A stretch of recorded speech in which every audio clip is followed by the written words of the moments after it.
presentation of Fox Sports. We are Baltimore. We are Southwest.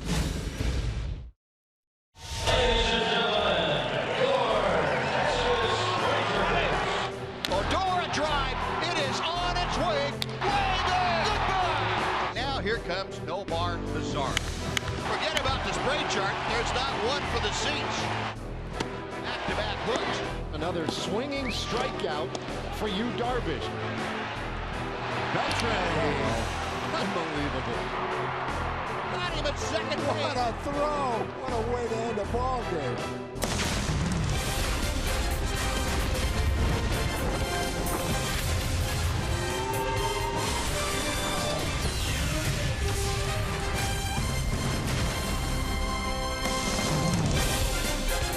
It is a partly cloudy and cool early fall evening here at Globe Life Park.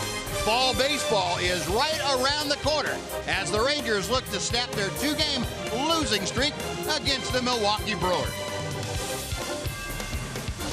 And welcome in, everyone, along with Tom Graves, Steve Busby. Glad you could join us for Ranger baseball tonight as the Rangers go right down to the wire to see if they can't capture the home field advantage in the playoffs. And a guy that's been a very important addition, a contributor to the cause going down the stretch is Carlos Gomez, Tom. He definitely has, Buzz. It was kind of an under-the-radar signing when the Rangers acquired him after he'd been released by Houston. But it's been anything but under the radar since he got here. When Shin-Soo Choo was hurt, the Rangers desperately were trying to find a leadoff hitter. And what they found, basically, was Choo. He's doing the exact same things that Shin-Soo did.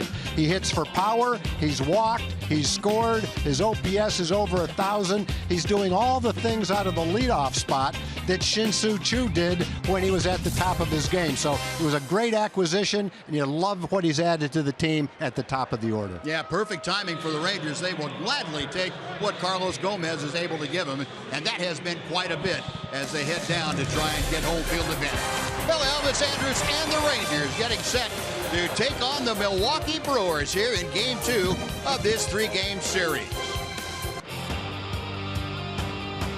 Texas Rangers baseball is presented by high-speed internet from AT&T.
Sports Southwest is brought to you by your Texas Ford dealers. Visit your local Texas Ford dealer today for incredible deals and see why Ford is the best in Texas. By AT high-speed internet. Get a deal worth talking about. Get high-speed internet from AT&T. And by Southwest Airlines. Transparency, low fares, nothing to hide. A nice evening here at Globe Life Park in Arlington. Rangers have taken the field. A lot of fans ready to watch their favorite ball club take on the Milwaukee Brewers. Before we get things underway, let's sit down and check in with Emily Jones. Well, Buzz, with 5 games remaining in the regular season, this begins the final rotation as far as starting pitchers are concerned. Here is what Doug Brocail wants to see, absent of results, these final 5 games. You just have to hope that everything that you've talked about all year long, as far as delivery and the mechanics and hand position and all that, gets thrown out of the door. Go compete, go through your best stuff, and let's see what happens after you walk off the field. So top priority is for his staff to stay healthy. Decisions obviously still to be made, and ultimately they're still going for that home field advantage throughout the American League playoffs. So still much to be done here in these last 5 games, Buzz. All right, Emily, thank you. Yeah, indeed, there's a lot to be done. We'll see how that works out. Tom's going to tell you how the Milwaukee Brewers line up tonight. Well, we've talked a lot about Jonathan Villar, and he is the leadoff hitter. He had 2 home runs and knocked in 5 runs last night. Scooter Gennett will start as the DH. Chris Carter plays first base and bats third. Domingo Santana moves into the cleanup spot. Hernan Perez is in center field. Catching is Manny Pena. Shortstop is Orlando Arcia. In left field is Michael Reed. He played center field last night. And batting ninth is the third baseman, Yadiel Rivera. And that's the Milwaukee lineup that's going to face A.J. Griffin, the 28-year-old right-hander. A.J. making his 23rd start of the year. Hasn't faced Milwaukee since back in 2013. So this not a normal experience for him. But he's a little bit different pitcher than he was back in 2013 also. Opponent's batting average at .251. He's got a .494 ERA and a 7-4 record as he misses inside again. It's 2 balls and no strikes to Villar. Now the breakdown for A.J. Griffin, an average fastball of 88 miles an hour or so. Just a little better than 53% of the time. Mixes in that slow curveball, a straight changeup, and a cut fastball. So Villar, a big night last night, had the 2 home runs. Now hitting at .283 for the year. And he takes low and in. It's 3 balls and a strike. Well, Villar with 61 driven in, hitting that leadoff spot, getting the start again at second base. On the outside corner to fill the count.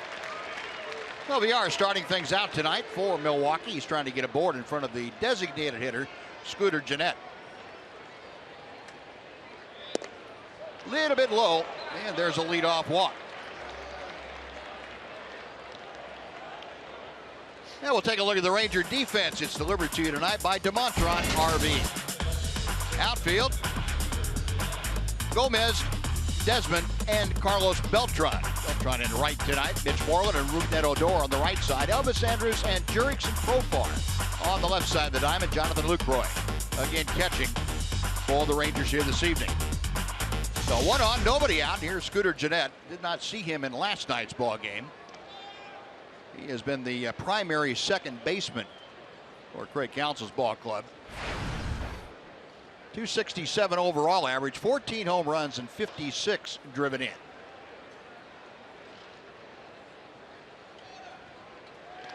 And some quick moves by A.J. Griffin. He's very wise to do that. Villar, as we showed you, 59 stolen bases. That leads, well, this league and whatever leagues above. Check that out. Billy Hamilton, speedster from the Reds, a stolen base behind. There's a fastball for a strike. 0-1. We got a good look at Billy Hamilton in Cincinnati this year. Whether it's running balls down in center field or running the bases, that was exciting to watch. He was running when he hit the field and running when he left the field. Yep. He was. There wasn't anyone on that field that could catch him, that's for sure. No, sure wasn't.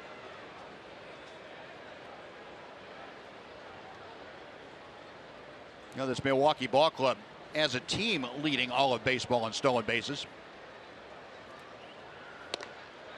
Good fastball, and it's 0-2. One thing as we saw last night, though, pitchers do a good job of keeping runners close. Jonathan Lucroy is going to have a chance to throw folks out. Lucroy knows these Milwaukee Brewers as well as anyone, having toiled behind the plate for them for the first part of his career before coming over to the Rangers. 1 ball, 2 strikes now. Lucroy still has thrown out more stolen base attempt, or should I say runners making a stolen base attempt, than anybody. There are the numbers for VR as far as success rate, 77%. Lucroy's thrown out just about 39% of attempted thefts. Got him swinging. Griffin able to go up the ladder, and Jeanette couldn't get on top of it. 1 gone. Couple of fastballs, couple swings and misses from Jeanette.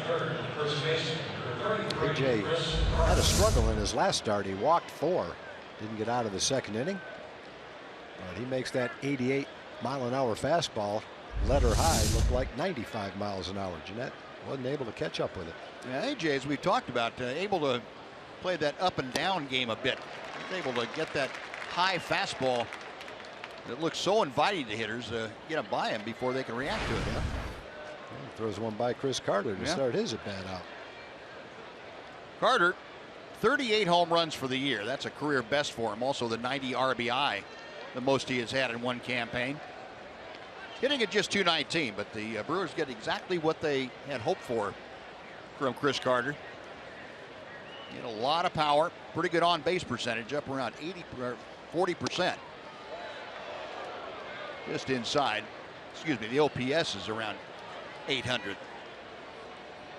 There are the numbers for Chris Carter as far as where they land in the National League leaders. Nolan Arenado still with 40. He is atop that chart.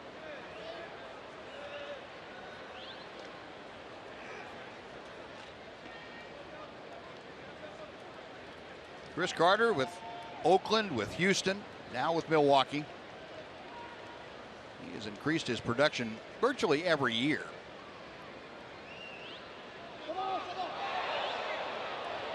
Well, AJ got the message, but he's going to head him off at the pass. He looked to second. He got the message from the bench and from all of his teammates and saw VR kind of take off, and VR stopped before AJ could locate him. Just missed inside, 2-1.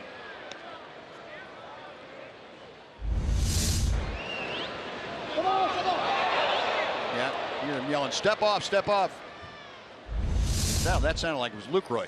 Yes, you don't want to yell, "There he goes," because you might not step off, right? You want to make sure he steps off. Now 3-1.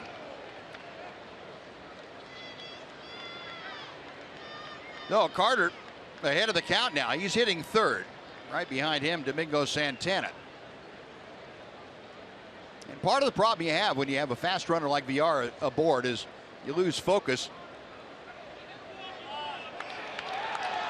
And they're going to call a balk on A.J. Griffin.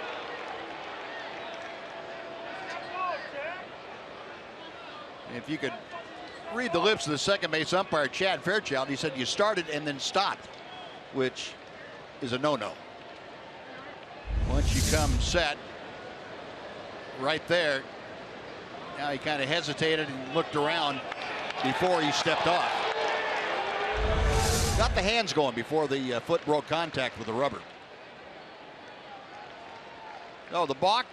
VR now in scoring position. 3 balls and a strike. The count to Chris Carter. 3-2.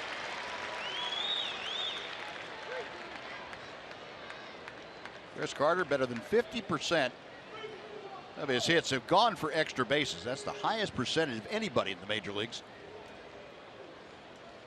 See Rougned Odor very close to that bag, almost holding the bag against VR at second. Hit well to left field. Gomez is back. He is looking up. That ball's gone. A hanging curveball. Back-to-back curveballs, and the second one didn't get down. And it got up and out off the bat of Chris Carter. And the Brewers take a 2-0 lead.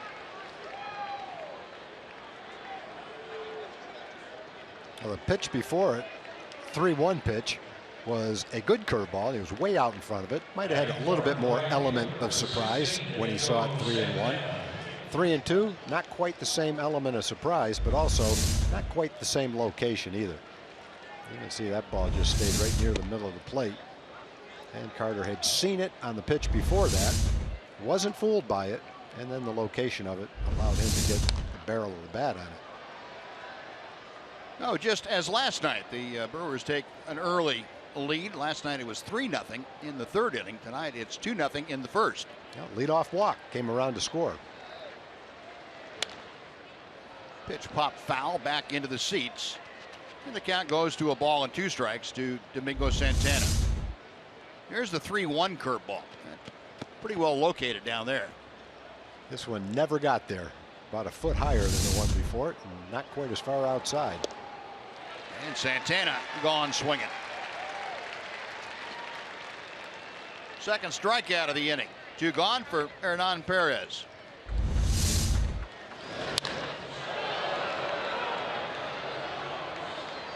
.99 miles an hour. He didn't even hit that ball off a good part of the bat. Got enough of it, but if he got all of it, would have gone a lot farther than that. And Perez taking strike 1. And then Perez, you remember last night, was playing first base. This young man's a shortstop by trade. Tonight playing in center field. The epitome of versatility.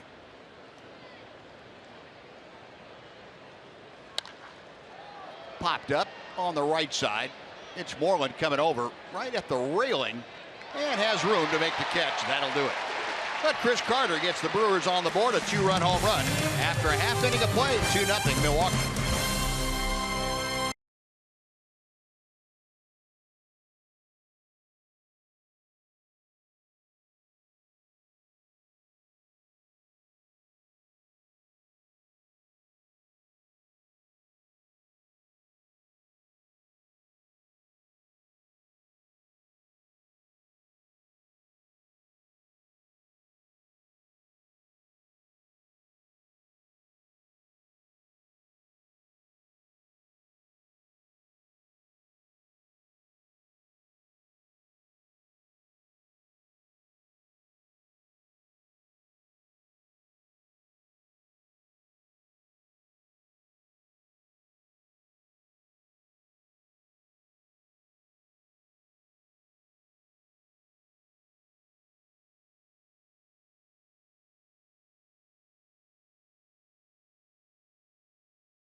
Lineup tonight brought to you by Southwest Airlines. Well, in the open of the show, we talked about the leadoff hitter. That's Carlos Gomez. Ian Desmond is playing center field, batting second. Carlos Beltran gets the start today in right field, batting third. Adrian Beltre will DH. Rougned Odor plays second. He's batting fifth. Jonathan Lucroy is catching. He's the 6th place hitter. Mitch Moreland is 7th. Jurickson Profar will start at third base tonight and bat 8th. And Elvis Andrus, who has moved up to 10th in the league in hitting, will bat 9th. And that lineup put together by Jeff Bannister will face the 27-year-old right-hander Jimmy Nelson. Nelson making his 32nd start of the year. That's tops on the Milwaukee Ball Club. 8-15 with a .450 earned run average. Home runs are up. See 24 of them. A .270 opponent's batting average. And the side-wheeling right-hander misses high and tight for ball 1. Nelson, 70%, a little better than 70% fastball, is just about an average velocity. Slider, curveball, and a few change-ups. Command has been a problem for him. He has walked about 4.5 per 9 innings. He's also hit 17. Well, he's had base runners galore.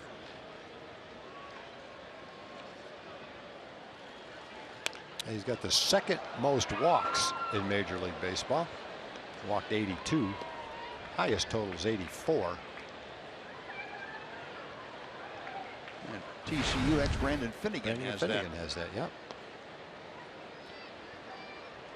Now, Carlos Gomez, a 227 average overall. In a Ranger uniform, however, a 275 mark. Got him swinging here. And the throw on down to first by Pena. That is out number 1. Take a look at the Brewer defense now behind Jimmy Nelson tonight. Outfield of Reed, Perez, and Santana left, center, and right. Carter and Villar on the right side of the diamond. Arcia and Rivera on the left, with Manny Pena catching here this evening.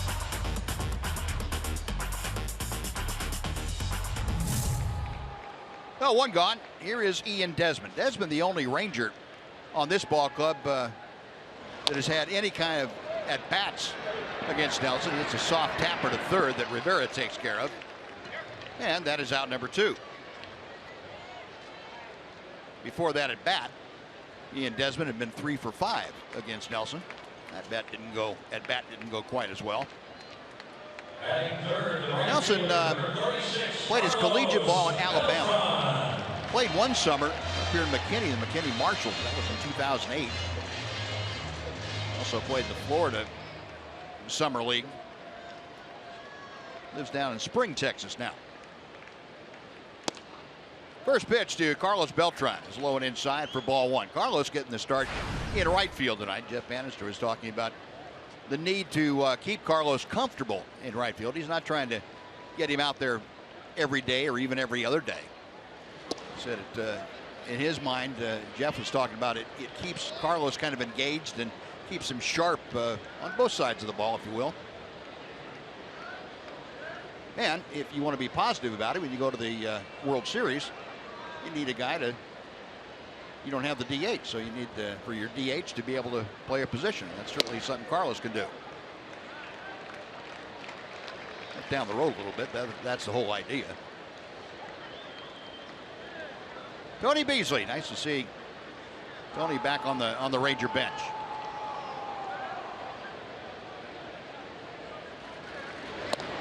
Three and one. Now Beltran with 2 outs trying to get aboard in front of the DH tonight. That would be Adrian Beltre. Rangers at 92 and 65 coming into play tonight. They have an 8.5 game lead in the Western Division. And there's ball 4. Beltran takes the walk. Well, let's see if the Rangers can return the favor of a first inning home run after a walk. They've got their team leader up there, a team leader in home runs. 32 of them for Adrian Beltre.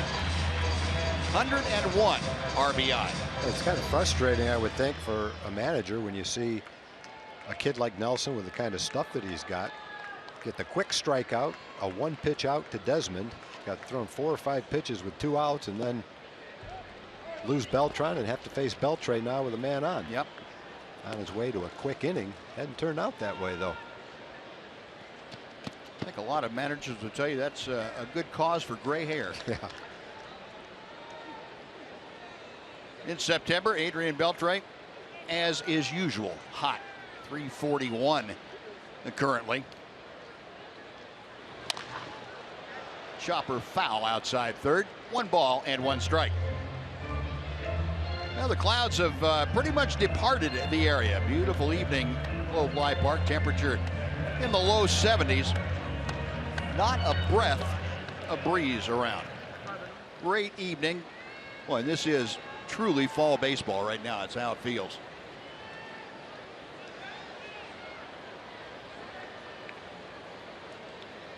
Nelson back to Beltre. 2-1.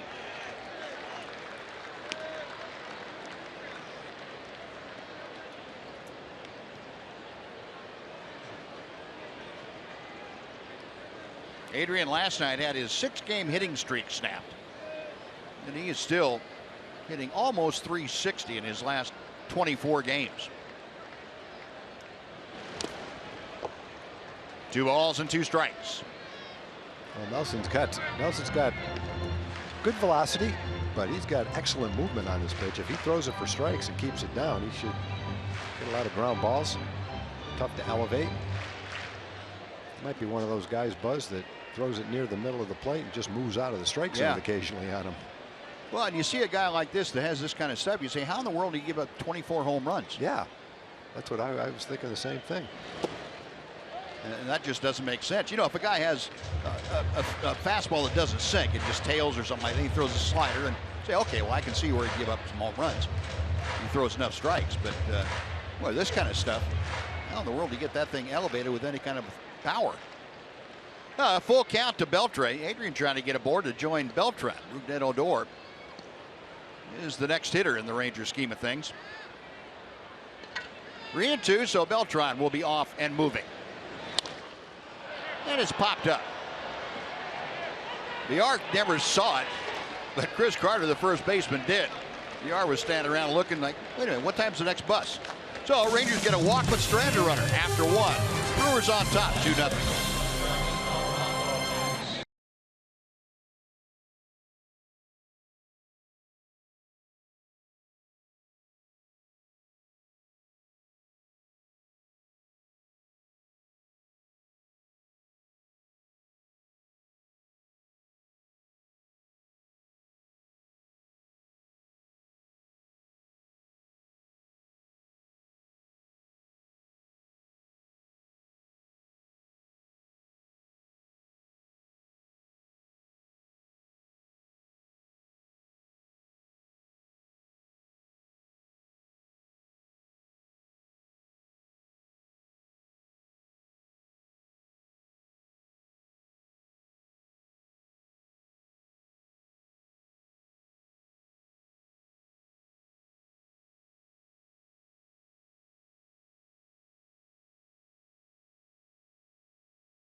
Out here in the top of the 2nd inning. Beautiful skies overhead. Look back to 2010. That was the first divisional crown since the Rangers won it in 1999 in a span of 11 years.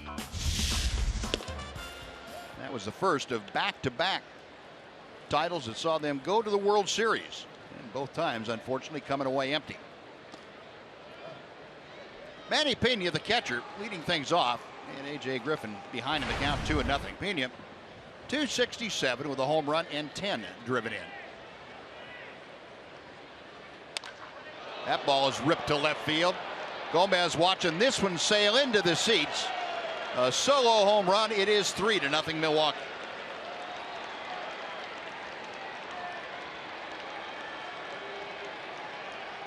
Pena with his 2nd home run of the year. If you look at the month of September for AJ, one thing that stands out are the walks and the home runs. In the month of September, he's thrown a little over 19 innings. He's walked 12, and he's given up 9 home runs in 19 innings. So locating the pitch has been very difficult for him. He's had a lot of strikeouts. When he locates, he has good success. But when he gets the ball out over the plate in the hitter zone, they've been cashing in on it and trying to keep it out of the hitter zone. He's been unable to throw enough strikes, and he's had a lot of walks. Pena got a pitch right in the heart of things and drove it out of the ballpark. And then the very next pitch to Orlando Arcia, that was ripped into left field for a base hit. No one on, still nobody out. Michael Reed, the 8th hitter in the Brewers order, coming up. 0-1. Reed getting the start in left field tonight. He was in center last night. 176 average. He's 3 for 17. 0-2.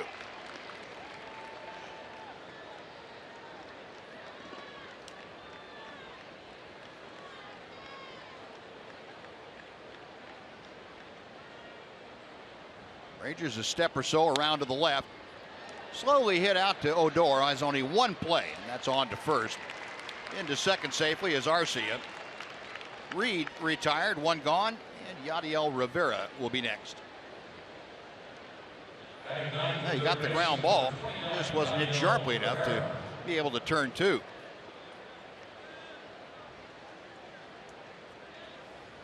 Now, AJ, that last outing that he had against the Angels back on the 20th, had a pretty uneventful first inning. The second inning, though, he lost command of the strike zone completely, and that's what got him out of the game. Had back-to-back walks with 2 outs. Beltran will fire it into Andrews. That's out number 2, with Arcia staying at second. And before Jonathan Villar comes up for his second time, let's welcome in Jim Knox. I appreciate it, Buzz. Another great night here for baseball. We got an anniversary couple. How many years? 8 years. 8 years. All right, great to have you out here. That's right. Best place to be right here. First timer? What's his name? Jace. Jace, all right, taking in his very first game, and here we go. This guy finally almost polished it off. How many more minutes you think? 2 minutes. 2 minutes. All right, we'll give you that. All right, big guy. Enjoy that. Enjoy the game, guys. Appreciate it, Buzz. All right, Knox. We were just talking about that the other night. How many people may have tried to eat that whole thing? Looks like we got another one right there. Nice going. Don't leave any of that chili, though. If you can eat the whole thing, you got to clean your plate. Can't just eat the hot dog. Clean the luggage up, huh? Yep, get that thing cleaned up. Now, Jonathan Villar began the ball game tonight by drawing a walk. Came in to score on Chris Carter's 2-run home run. Up there with Arcia at second, 2 outs. A run across here in the second inning. Tried to bunt his way aboard, and that's back into the seats. 1-1. Yeah, I don't think you're going to get a lot of fans with the 2-out bunt with a man on second base. Saw Yoander Mendez out there loosening. No, that's not going to. I haven't seen anyone that would have endorsed that play. No, especially with a guy that's swinging the bat like him. Yeah, and after having 2 home runs last night. Yeah, that's looked at as kind of a selfish thing to do. Get your base hit and then put the burden on the next guy to drive the run in. But he's a young player. I would expect someone would suggest that to him. For AJ, the stat we'll show you right now, off-speed pitch. Almost 60% of the time on the first pitch of an at-bat over the last 2 times out. Trying to keep people from jumping on that first pitch fastball, and he keeps VR from doing any damage here. The strikeout, and that'll take care of the Brewers. They score a run on 2 hits and lead 1 after 1.5, 3-0 Milwaukee.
is brought to you by Southwest Airlines. Transparency, low fares, nothing to hide. And by the all-new 3-row Mazda CX-9, meticulously crafted for driving because driving matters. The Rangers now down by 3 as Rougned Odor takes ball 1. Starting things off, it'll be Odor, Lucroy, and Moreland here in the Ranger second inning. Rougned in a bit of a downturn. He has been scuffling of late, hitting at .271 now. And he hits one way up in the air to shallow right field. That thing is going to bring rain. One gone. Got a couple of shout outs, Buzz. Evelyn Pace is 97 years old. She's been sick recently. In fact, she had to go to the emergency room the other night. When she got there, she immediately demanded a room so she could watch Ranger baseball. She didn't want to sit out in the waiting room without a TV. So Evelyn, I hope you're better after your trip to the emergency room. Hope you're able to watch Ranger baseball tonight. Joe Burleson's 89 years old. He's from Hot Springs Village, Arkansas. He's watching tonight, hopefully resting peacefully at home. Joe, we send our best thoughts your way, and thanks for being such a great Ranger fan. And lastly tonight, thanks to our cookie lady, Shirley Coast, for all the nice things you've done for us all season long. Thank you, Shirley. Here's Jonathan Lucroy facing his old team for the second straight night. 1 ball and 1 strike. Lucroy just 4 hits in his last 21 times at the plate. But in a Ranger uniform, he's still a .281 hitter.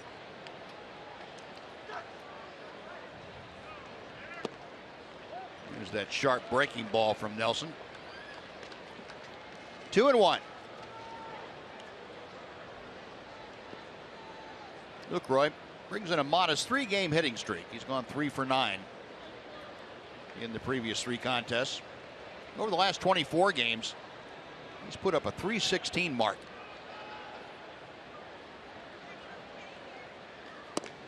Three and 1. Oh, with 1 out, Lucroy trying to get aboard. Mitch Moreland will follow.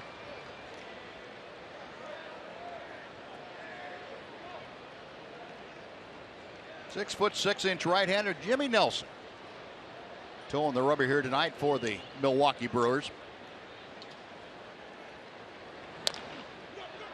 Chopper right off the fist back to Nelson. 2 gone. Well, that's what you would expect to see with that hard sinker that he's throwing. There are a lot of balls beating into the ground. That thing had to look pretty good about halfway to the plate. Then he just didn't end up where he thought it was going to be. Yeah, made a beeline for his knuckles. No, 2 gone, bases empty. Here's Mitch. Moreland steps in, hitting at .235 now, and it's been on the downside for the last 3 weeks for Mitch. He's 0 for his last 15 and just 2 for his last 25 trips to the plate.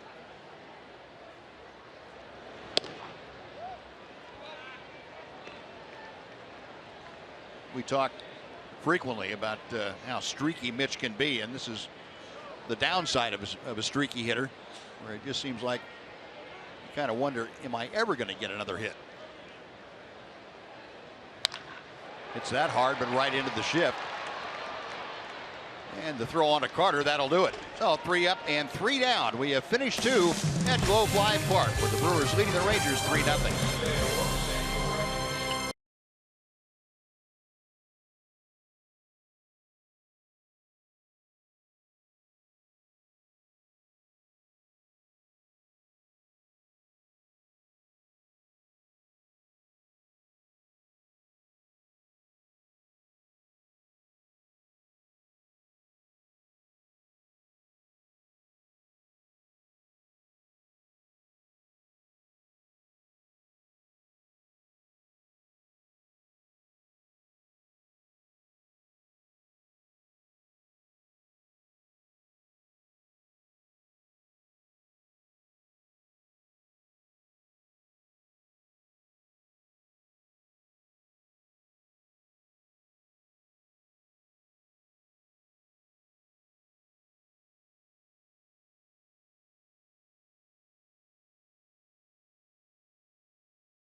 last Texas Chili Company dollar hot dog night, Globe Life Park for the year.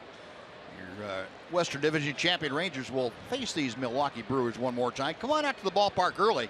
Enjoy all the hot dogs you can eat for just $1 each. And be sure to wear your red, because it's red out here at Globe Life Park. Use the coupon code REDOUT at TexasRangers.com/specials for $10 tickets for tomorrow night. Scooter Gennett starting things off here in the third for Milwaukee. It'd be Gennett, Carter, and Santana to face A.J. Griffin. But Gennett's having a hard time hitting his fastball so far. Missed it a couple of times the first time up, too. Especially when it's up in that area. Yeah. Anything elevated, must look pretty good to him, but the contact's not there. And that was even down a little bit. He couldn't make contact with it. So it's 2 balls and 2 strikes.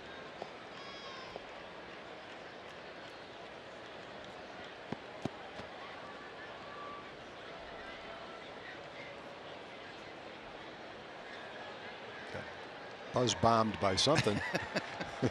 A moth? Yeah, that he's hallucinating. I'm not sure. Well, he made contact there. He bunted that moth right into home plate. It's fouled back. Still 2-2.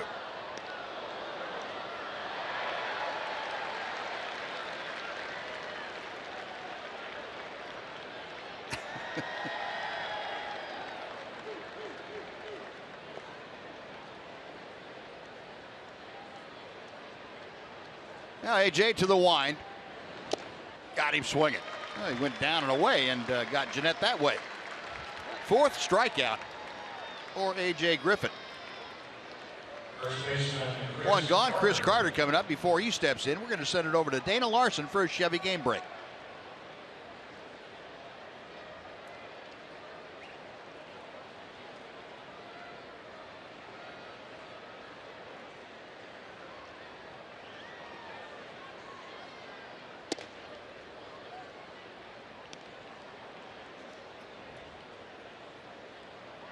All right, Dana, thank you. They just keep on coming. That's amazing. Generally, someone gets hot, cools off by now. That kid just keeps hitting them.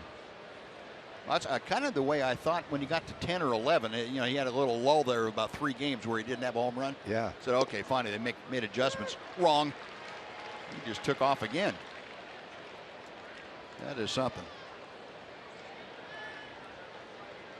Now, Chris Carter had the 2-run home run back in the first, and now he's going to be 2 for 2 with a solid single to left center field.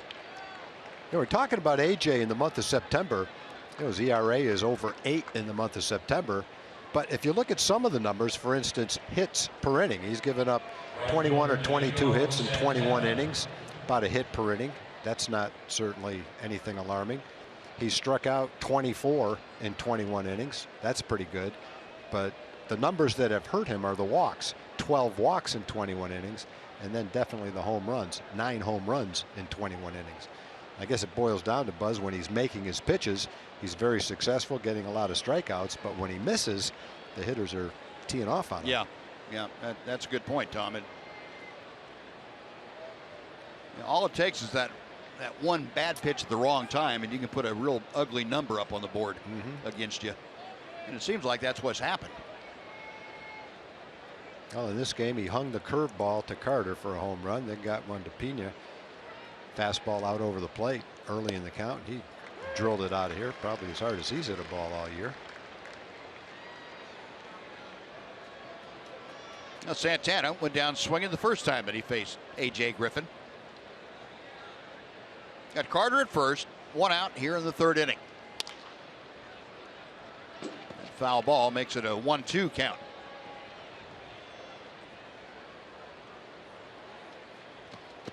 Santana, last 3 ball games, contact has been a little bit of a problem for him. 5 strikeouts and 13 at bats. Laid off the breaking ball this time. 2-2.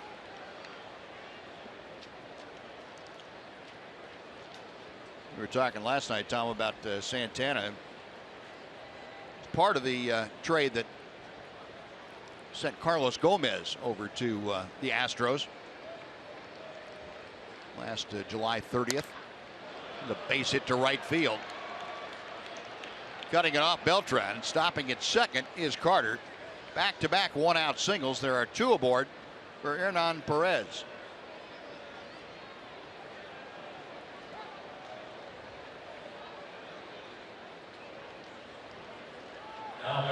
And Doug Brocail is going to make a quick visit out to the mound, have a chat with Luke Roy and AJ Griffin.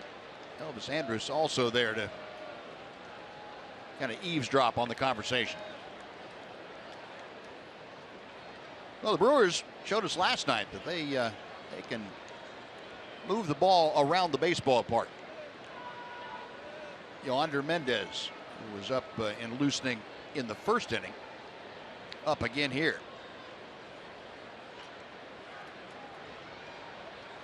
Brewers came in, though, second to last in the National League in hitting, a .243 team average, but they were right in the middle of the pack in on-base percentage. And they're also in 6th with 187 home runs. The line drive to right. Beltran coming on, makes the catch. Carlos got a good jump, able to make that catch about knee high for out number 2. And obviously at this stage of Carlos's career, he doesn't have the speed that he had when he was younger, but he still has the instincts out in right field. And you called it, Buzz. The key to that play was the jump that he got. As soon as that ball was hit, he's on the move and had it all the way. It's like a base runner that might have lost some speed. You can still be a good base runner and not be the fastest base runner. You can still be a good outfielder without necessarily being as fast as you were when you were 25. Probably wouldn't have the speed to play center field, but yeah, certainly does a nice job out in right field. And we saw him get an outfield assist last week also. Manny Pena had the solo home run as he led off the second inning. That for Pena, his second home run of the year. Ahead of the count here, 2 balls and no strikes. You got Carter at second, Santana at first. AJ Griffin trying to prevent any further damage. And he gets the call on the inside corner, 2-1.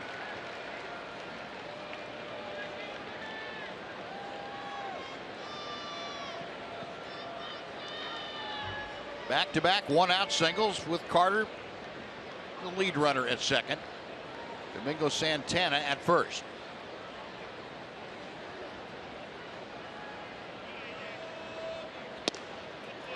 Two and two.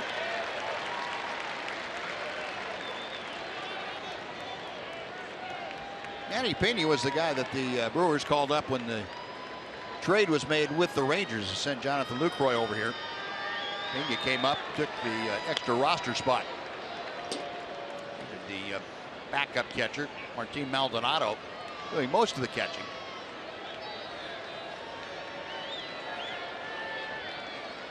Rangers couldn't feel any better about that trade, how that's worked out for them.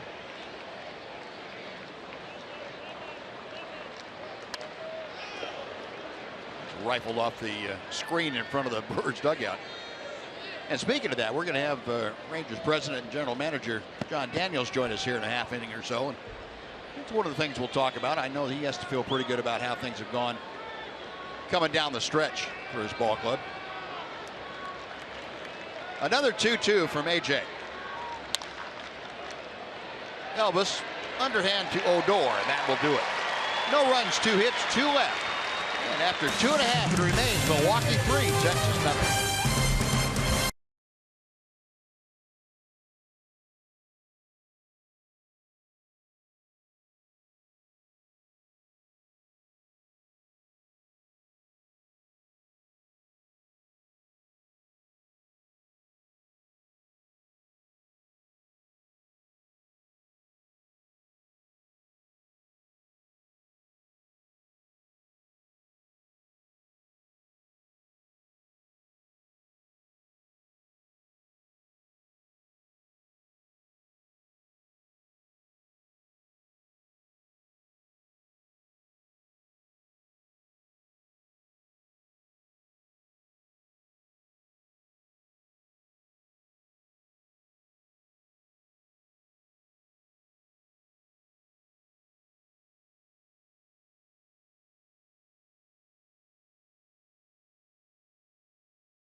Tigers leading the Rangers 3-0 as we head to the bottom of the third inning. Joining us now, it's a great pleasure to have along Rangers president and general manager John Danielson. John, thanks very much for joining us. You got it. Thanks for having me. You wanted to send along a hello? Yeah. My son Lincoln's at home watching us, rooting for the comeback here. Maybe my biggest fan, one of our biggest fans. Might be one of our best scouts, though. It tells you how good I am at my job. All winter long, he kept saying, "You know who we need to get this offseason?" He said, J. Happ. I guess he was using that was in the video. I thought you were going to say Jonathan Lucroy. No, he said Happ, and I said, "Oh, that's nice. That way, buddy." And well, the guy went 20 games, so yeah. Now we're going to listen to him. Well, you'll listen next time. Exactly. Now, what's his bedtime tonight on a school night? He's about 9:30. 9:30. Okay. Yeah, if you ask him, he'll say 9:45 or 10. Yeah. All right. Well, we still got some time to get you some runs, Lincoln. Before we go much further, got to say congratulations to you and your staff on the success of this ball club, putting together another championship ball club. And you guys have to feel pretty good about what's going on. I do. Thank you. And I appreciate your comments the other night there in Oakland as well. It's really a great group to be part of on and off the field. A lot of good people here, and to have success any one year takes everybody pulling on the same end of the rope, and certainly to do it with some consistency, which we've been fortunate enough to do. I can't speak enough about our people. Everybody, our scouts, our development folks, the big league staff, ownership, front office, business side. A lot of people have to be doing their jobs well to have success, as you guys know. So we're fortunate to have that right now. Boy, and I don't think we've had a season, at least since I've been around here, that it's pointed out the importance of everybody, as you mentioned, everybody being involved and producing, no matter what position you're in. The guys you've added have been a tremendous benefit to the club, and it's not just, we go out and get a Cliff Lee, for example, and he does his thing and everything's great. Well, you've added 3 or 4 people along the way that have all had a profound impact on the club. Yeah, I mean, for me, that speaks to a number, good scouting, good selections, but really to the environment that's been created in our clubhouse. And Banny and his staff, and the veteran leaders on the team, where we have this atmosphere, this environment, this culture, all the catchphrases that you use. But listen, all of us would rather go to work somewhere that we're comfortable, and that we believe in the people we're working with, and we trust in them, and we're inspired by them and their skills. And I think that's what we've got right now. I don't think it's a coincidence that Carlos Gomez is having success here. I think first of all, on the hitting side, he's getting some instruction that some new things he's talked about. But I think he's thriving in an environment where people believe in him and are allowing him to be himself. And to be fair, we got him after he was released, so certainly the humility piece and had probably hit rock bottom. But that for me is the kind of common theme between those acquisitions. Guys come in here, they're free to be themselves, they're encouraged to kind of play the way that they play, and you've seen them have success. I don't think I've seen a lot of players come here over the years that once they got here, they've loved being here. But I don't think I've ever seen anyone as giddy as Carlos Gomez about being a Ranger. I know, he just loves it. How about how eloquent he is when he speaks, and the way he speaks? He's a beauty. No, he's just some of the phrase he said. I've been blind the first however many years of my career, and now I can see.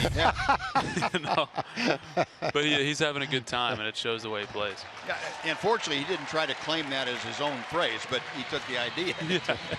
No, and the first thing that I can remember him saying publicly, anyway, was how happy he was to be reunited with Carlos Beltran, and how much he looked up to Carlos and the relationship they had. Yeah, and that's a really interesting piece with Carlos Beltran. I guess we have multiple Carlos, but with Carlos Beltran is that how much ownership he's taken. He's only been here a month or so, a month and a half, and how much ownership he's taken and wants to. He wants to win, obviously, but he really takes pride in helping these other guys get better. I mean, he's kind of taken Profar under his wing a little bit, and Odor, and I think DHing helps because he has all that time on the bench to talk to these guys. Sure. But he's really been an influential mentor in a short period of time for some of these guys. I liked what he said too. He said he came from the Yankees where it was much more serious over there. We didn't have quite the same kind of fun, and these guys are crazy, and I'm kind of enjoying it. Something different. Yeah, well, it helps when the 37-year-old veteran leader's dancing in the box and, getting a rundown and running to the mound before he runs back to first base. And that's been an interesting dynamic, too, with Adrian and all the guys kind of mixing and matching. He hasn't changed a bit, and guys gravitate toward him no matter how much time they've had. Yeah, no doubt. He is who he is. Yeah. That's how he plays the game. He has fun. From our standpoint, I don't know if it's concern or fear has always been, I want guys to play with the enjoyment that he plays, but not do any of the things he does because he's so unique and he's able to, have that laser focus when he needs to, but back off and have, and kind of. Right. Most guys can't do the stuff that he does, joke around, and also be able to have the intensity that he has. Right. Most guys, it would be a distraction for them. He's so unique in that. So I think the intensity, the way he plays, the way he runs, all those things, you want guys to emulate the specifics of it. Right. He's the only one that can handle that. Yeah. Yeah, you can do all those things when you hit 30 home runs and knock in 100 runs. And, you can go back to our era, Buzz. There it goes. I think Carlos got that one. That might be in the upper deck. Way out. It is. It is. Upper tank for Carlos Gomez. We got a brand new ball game. Think that means something to him against these guys? I think so. Wow. He's hit some balls. Into the game. Hit some balls pretty well, including the grand slam against King Felix, but I don't know how many balls he's hit like that before. That's the first one, Buzz, I think has been hit up there this year that I can remember anyway. Yeah, it is. You're right. But there was a player back when we were playing, Buzz, before he hit that home run, Mark Fidrich. Yeah. And, if you go out and pat the mound and talk to the ball and do all the things he did and you don't pitch very well, no one pays any attention to it. Right. But when you back that up with tremendous performance, then, you can kind of get away with those kind of things. That's the short, quick stroke that we've been talking about the last month. You don't see the helmet flying. You don't see him falling down. That's an under control, powerful, short stroke. 104 miles an hour off the bat and off the facing of that upper deck. Got to give some credit to Brandon Boyd, the equipment manager. Got him a helmet that fits him. You don't see it That's been the problem all these years. Wow. Yeah, if you can get Adrian and I know Joey Gallo, you can get them to say, "Wow." Oh my goodness. Yeah. So there you go, the walks and then the 3-run bomb. Carlos Gomez, his 7th home run in a Ranger uniform. That shot they show it with Adrian and Joey, and that for me sums up one of the great things about this team: the balance between the veterans in their prime, young guys coming up, and to have the ability to have Joey spend the game next to Adrian on the rail like that. Only good things can come from that. And the acceptance that the veteran players have for the younger guys too. They're willing to teach, but they're willing to accept them too as part of the team. Really saw that in spring training this year. When the B squad, so to speak, would come in and they were, one was bigger than the next and faster than the next, and a level of maturity too. I think the veteran guys really appreciate that about that next group coming up. That it was more than just kind of quote unquote prospects, and these guys had the ability to play. I can remember kidding at one of the games we were doing from Surprise, Arizona, about the B squad, the second line of guys coming in. They were bigger than the first, and the game was kind of a close game until they came in and blew it apart. You had Brinson, you had Mazzara, and you had Gallo, and all these guys. They were all 6'4" or 6'5", and they were running like deer and hit the ball out of sight. Well, what a great look for the future of the organization, along with the presence that you have out there. We talked in a staff meeting. You're supposed to have, I think it's 4 regulars in every spring training game. The fans come out, they want to see the best players, and understandably, it was early in camp. I think it might have been maybe the second game against Kansas City, and we were kind of pushing that rule a little bit. But the guys that were playing, it was Gallo, it was Mazzara, it was Brinson, it was Rua, it was Profar. I mean, and so we actually got a call from MLB and said, "Hey, you're technically in violation of the rule, but we're not going to fine you because You know, these are guys that your fans want to see anyway. Yeah, exactly. You know, and I think we won like 9 or 10-0. That's been a real fun part of the year to this point. Certainly, is seeing these guys break in and be, like you said, Buzz, really be accepted by the veteran group.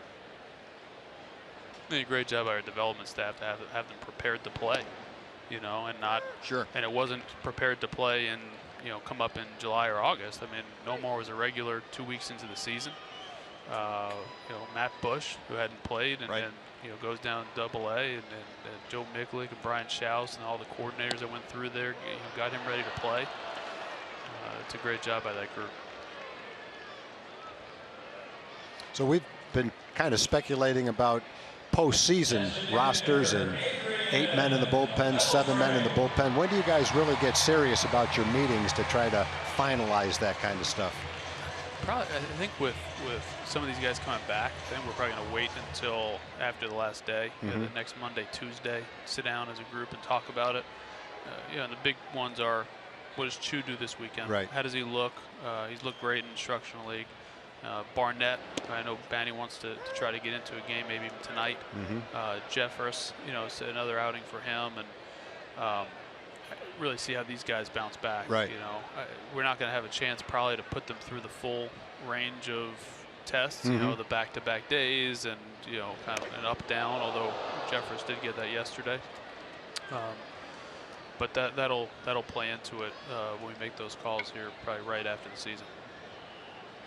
Boy, with the guys coming back too, the guys you mentioned, you do have a multitude of options, which is kind of unusual this time of year. That's certainly the hope.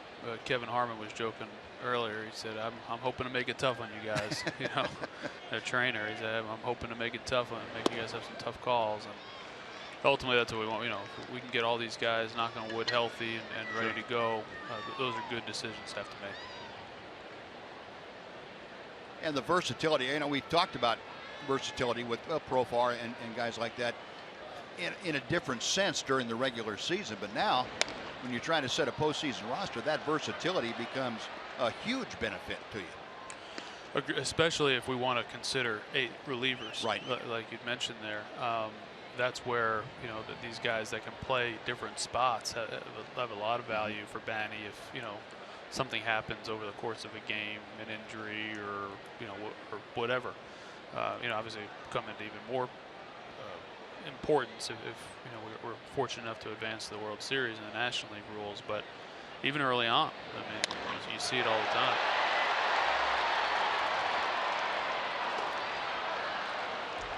Well, that's going to do it. John, we really appreciate you coming by, and thank you very much for Carlos Gomez. We appreciate that. I'm glad I picked the bottom half of the inning to come on. There you go. Yeah. Finally smartened up after all this. John, thank you. Appreciate it. Well, 3-3 the score now, in part because of Carlos Gomez.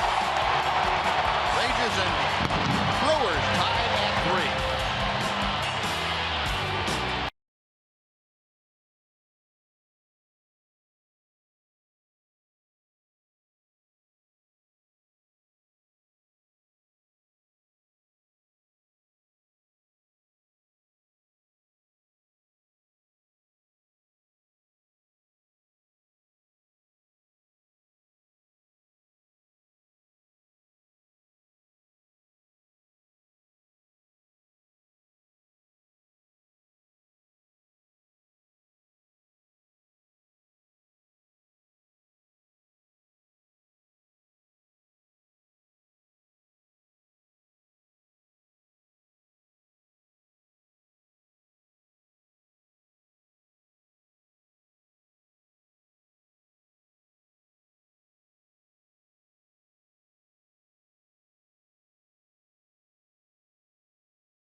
Well, A.J. Griffin going to work now in a tie ball game, courtesy of Carlos Gomez. That bomb he hit in the second deck in left field, a 3-run blast.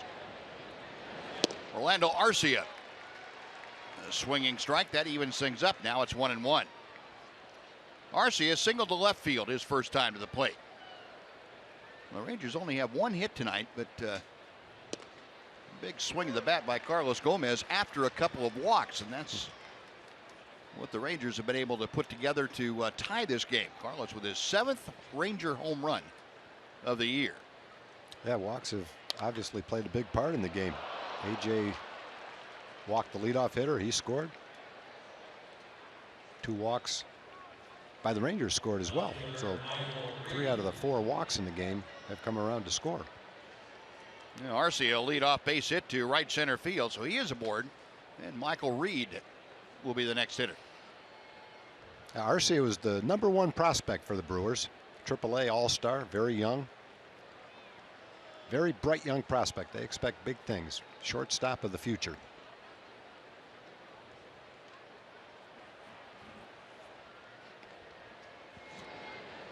Michael Reed had a ground ball to second.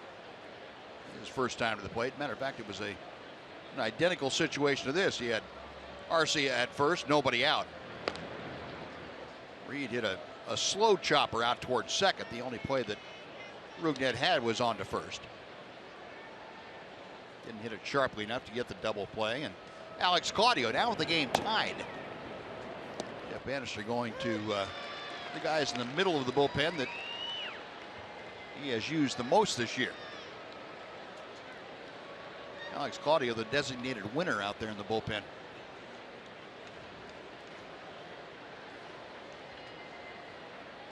The 0-1 pitch. Right back to Griffin. To Odor. The return to Morley. 1-4-3. And that clears the bases. That is the 164th ground ball double play turned by the Rangers this year. That is the most in baseball, and that's their 186th double play overall.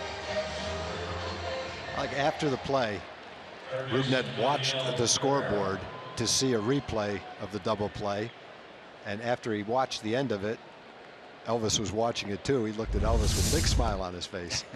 Just very proud of that play that they just made. He just made.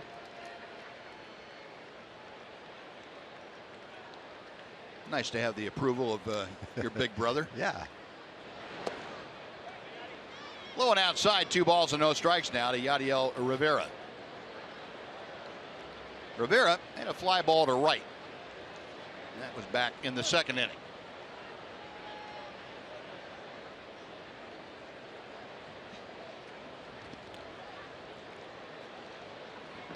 Brewers with 3 runs on 6 hits tonight. Rangers 3 runs on 1 hit and 3 walks. Hard hit. Profar gets up and throws a strike. Nice play by Jurickson down there at third. No runs, a hit, nobody left. After 3.5, we are deadlocked at 3.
is this Friday, and it's courtesy of Big Green Egg. Come on out and support your Western Division champion Rangers as they take on the Tampa Bay Rays.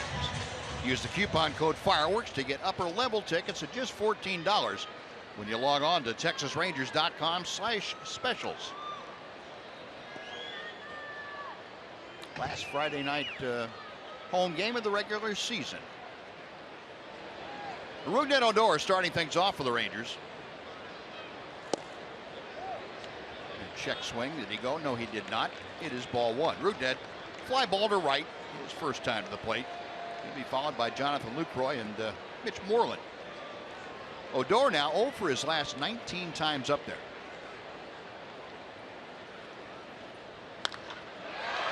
That ball is blistered to left center, but way up in the air, so it's going to kind of die out into the glove of Michael Reed for out number one.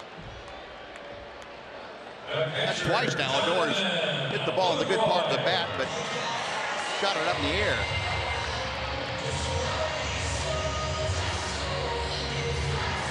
No, one gone.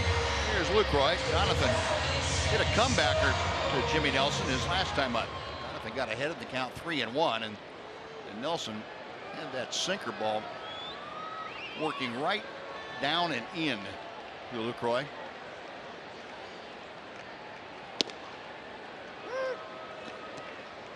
Nothing in one.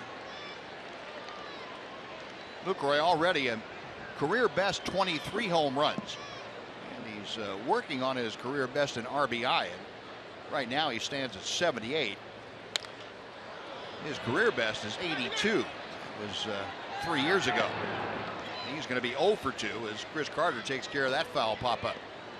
First baseman, Mitch Moreland. Next to be Mitch Moreland to face Jimmy Nelson.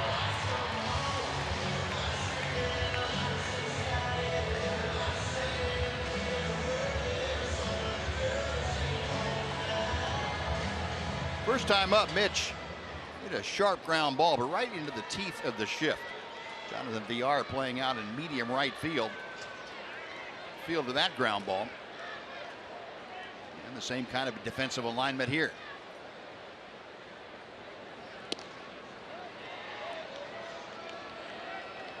Had a quick look at Rivera, the third baseman, playing in to guard against the bunt. Now he's going to back up a little bit. Pretty much decided with 2 outs that Mitch is not going to try to bunt his way aboard. 2-0.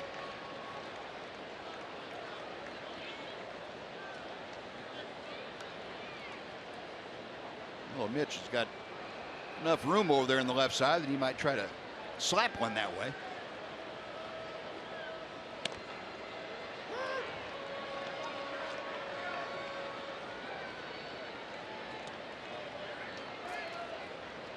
Good look at the Milwaukee defense outfield, shading Mitch the other way. Center fielder Perez over into left center just a bit.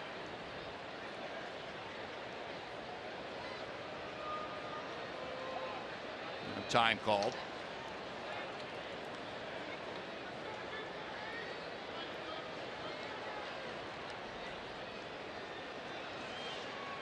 Pena going back through all the signals. 2-2.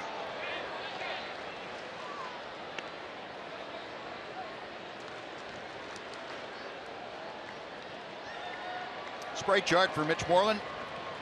You see why the outfield is playing him slightly around to the left. Infield, though, 20% of the ground balls right at the normal second base spot.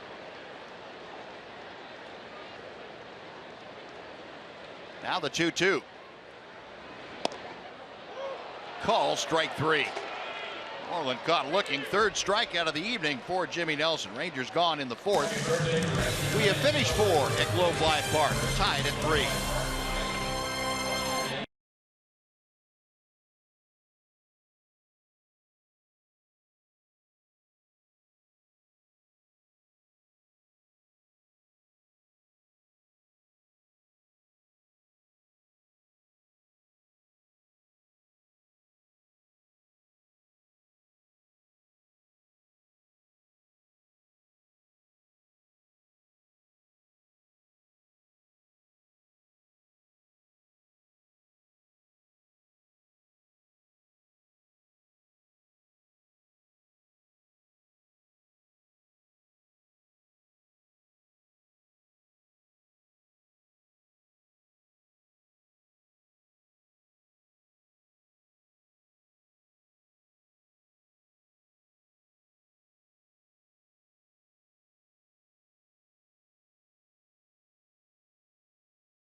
is brought to you by your Texas Ford dealers.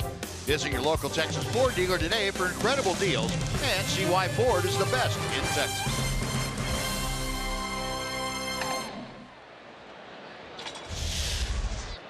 Well, A.J. Griffin had a bit of a rough go early in the ball game. Settled in the last 5 outs.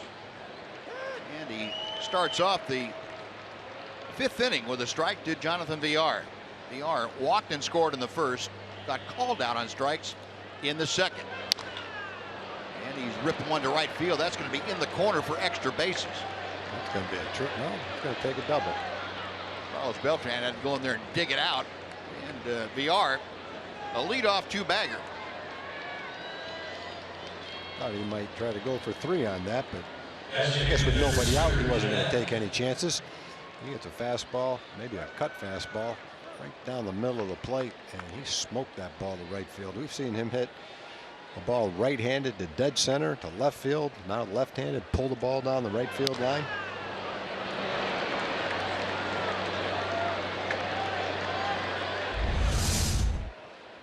Oh, that is the 7th hit for the Brewers tonight off of A.J. Griffin. Nobody out. Scooter Gennett, who has struck out both times that he has faced A.J. Goes after the first pitch and lofts one to left. Gomez retreating, tagging at second, Villar, and he will put the brakes on as Gomez got rid of that ball in a hurry. He's got an excellent arm, and the other thing you could see him doing, he knew that Villar might tag up and try to go to third, and so he's backpedaling as quickly as he can to try to get in position so that when he catches the ball, he can get something on the throw. And he's a good outfielder. He's a center fielder, and he knew exactly what he was doing right there. And it helps to have that kind of plus arm strength to go along with it. Say not only did he get rid of that in a hurry, but it's accurate with it and has something on it. Definitely had something on it. Now, with first base open now, they're going to go ahead and put Chris Carter on. He is homered and singled tonight. And they're going to work to Domingo Santana. AJ coming perilously close to throwing that last one to the backstop. And the third wide one. Santana, who will be the hitter with runners at first and second, singled his last time up. He was a strikeout victim in the first. There's the fourth wide one. So Carter draws the walk, the intentional variety. Kind of what we're talking about, Buzz. You can see him backpedaling, getting in position so that he can get something behind the throw, and saw a good, accurate throw right in the chest of the cutoff man. You go back on that kind of lazily and catch it while you're going back. The runner, like a runner like Villar, sees you're in that position to not get anything on the throw, and he just waltzed into third base. But Carlos made sure he couldn't do that. And after the intentional walk, and enough time had elapsed to get Alex Claudio ready, and that's who Jeff Bannister is putting the call out for. So A.J. Griffin will go 4 1/3 here tonight. He will leave in a 3-3 ball game, but he leaves with runners on base that are his responsibility. Alex Claudio making his way in from the Ranger bullpen. We will take a timeout. We're back to Globe Life Park right after this.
clinching. It's on September the 23rd, game number 157. Rangers wrapped up their second straight American League West title, and they would go on to the World Series that year and come agonizingly close against the Cardinals to winning their first World Championship. And that is exactly what this team in 2016 is trying to erase, the memory of that series ending in St. Louis. Well, here's Alex Claudio. He inherits runners at first and second. Alex appearing in his 38th ball game of the year. He is 4-1. Part of the relief corps that pretty quick move back to second base. And they are just in under the tag of Rougned Odor. And Alex Claudio, part of the bullpen that has rung up an awful lot of victories here, 39 of them coming in the bullpen. That's the third most all time. Changeup floats wide.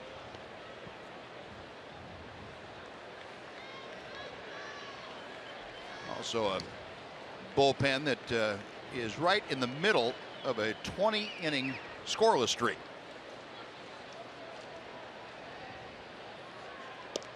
Another changeup, and that floats in. 1 ball and 1 strike. Our Kubota power stats tonight talking about Alex Claudio and that bullpen.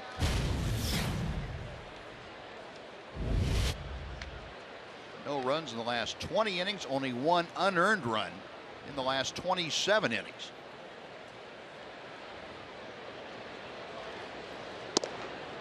Two and 1. Well, there's a lot of concern at various times over this year about well, the makeup of the bullpen. Guys haven't been doing what we expected them to, and what are we going to do, and wringing hands and all kinds of bad things going on. I would think you'd feel a lot more comfortable now. Going to third base is VR, and the ball is lined to right, a base hit. VR just continues around third, and he will score on an opposite field base hit by Santana. And the Brewers back out in front. It's now 4-3 Milwaukee. Center fielder Hernan Perez.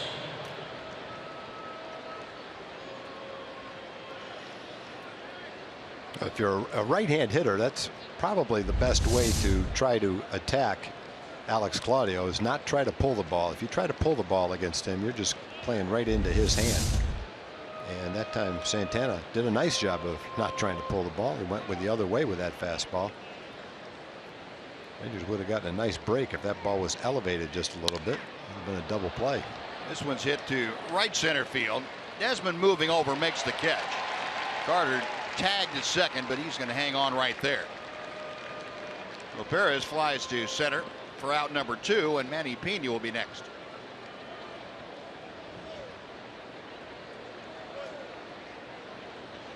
Yeah, that would have been effective had it been in the air out there to Carlos Beltran. He could have just kept running in himself and touched second base if he wanted to. Now, Pena had the home run leading off the second inning. 1 for 2. Strike 1 from Claudio.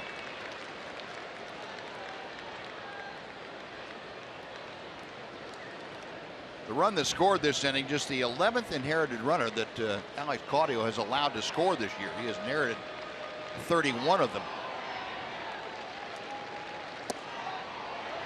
1 ball and 1 strike.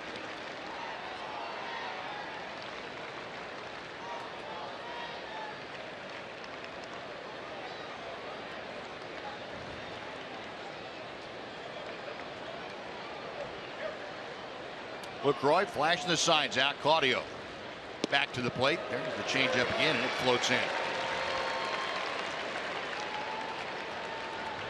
1 and 2.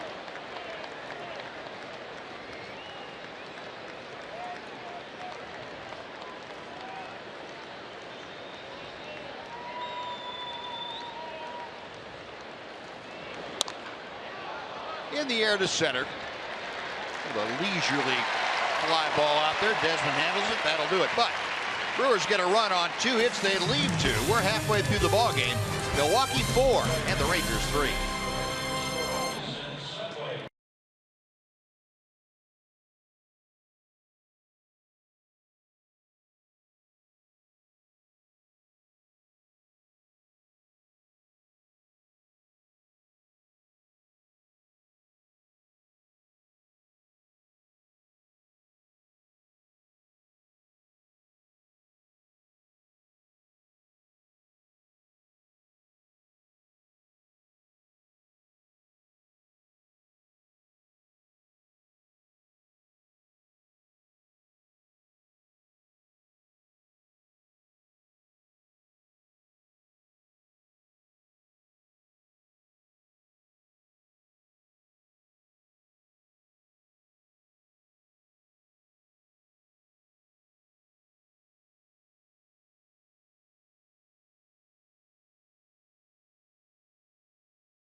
Suite rentals.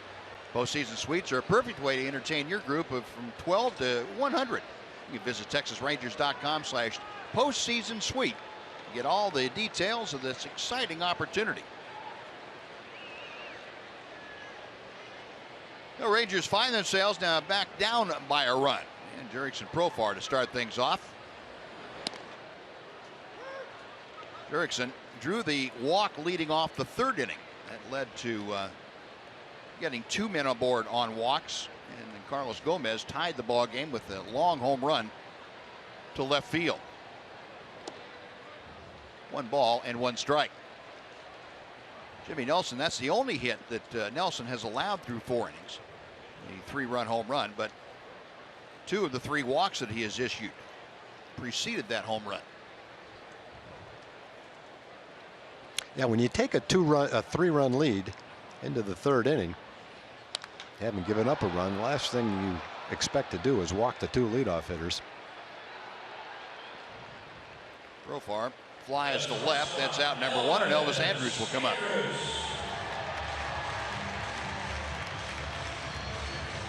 And Elvis walking to home plate. He is the subject of our TXU Energy Power Player to watch tonight.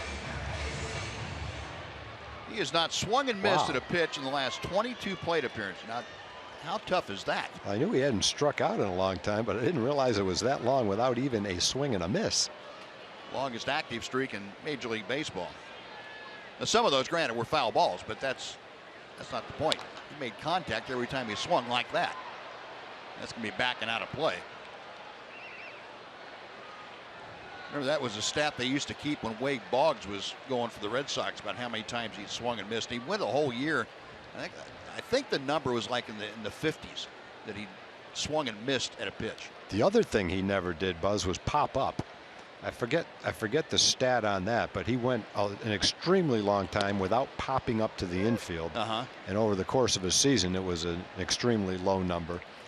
He was a line drive hitter. Didn't mean he didn't fly out to the outfield, but as far as just popping the ball straight up in the air to the infield, very seldom did he do that. And Elvis rips one to left field. Over to cut it off is Reed, and Elvis falls down going around first. Don't think he would have tried to get to second anyway once he saw where Reed cut the ball off, but Elvis just continues to mash the baseball. Yeah, with 2 strikes, he smoked a pretty good breaking ball down and away. The guys on the bench are telling him, let's watch the replay on that one. It's probably a good thing he did fall. It allowed him to get back to first, because I don't think he would have made second. There's a slider down inside part of the plate, allowed him to get the good part of the bat on it, but he was right on that pitch. It almost looked like he knew it was coming the way he swung at it. And Reed played center field last night, so you know he can cover ground out there. Got over there quickly and held Elvis to a single. So Elvis the first. Now here's Carlos Gomez for the 3rd at bat of the night. Take strike 1. Lost a little traction going around the bag.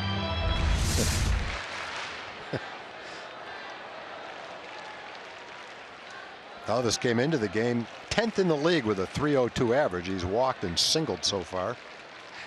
So that number's only gone up today. Watch out. Boy, Carlos, like Ian Kinsler on that one, didn't want to give an inch. Yeah. You know, Nelson, I have to remind you, I think we touched on this earlier, 17 hit by pitch this year. So not only doesn't he mind coming inside, he lets one get away from him every once in a while in there. 1 ball and 1 strike. You better be careful where he throws this one. I think Carlos has got a little bit of added concentration right now, and he is really swinging the bat well. He's been up as a Ranger just a little bit over 100 times, and he's hit 7 home runs and knocked in 21 runs.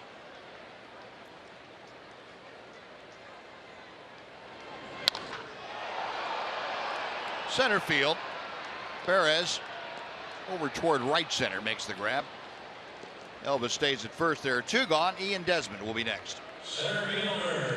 But before Ian comes up, we're going to send it back to Dana Larson for a Chevy game break.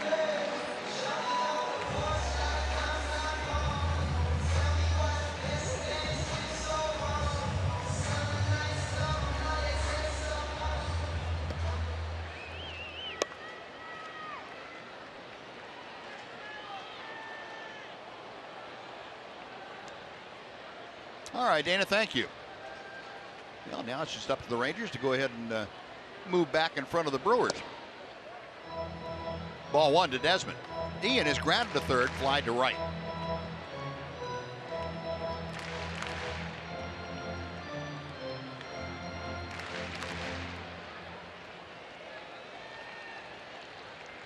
Ian 1 for 4 with an RBI in last night's ball game. And Elvis drawing another throw. Well, that race for the best record in the American League. Boston was idle yesterday. Well, the Rangers, with their loss now, a half game behind the Red Sox and a half game ahead of Cleveland. And as you just heard Dana mention, both Cleveland and Boston trailing at the moment. Mashed foul down the right side. And will curve back into the seats. 1 ball and 1 strike. Now, this season for Ian Desmond, he has loved hitting here at Globe Life Park. A .332 average. That's 8th best in the American League. Road games, not quite so much. .241. But he's hit more home runs on the road. 12 to 10. Driven in 19 more runs here at home than he has on the road.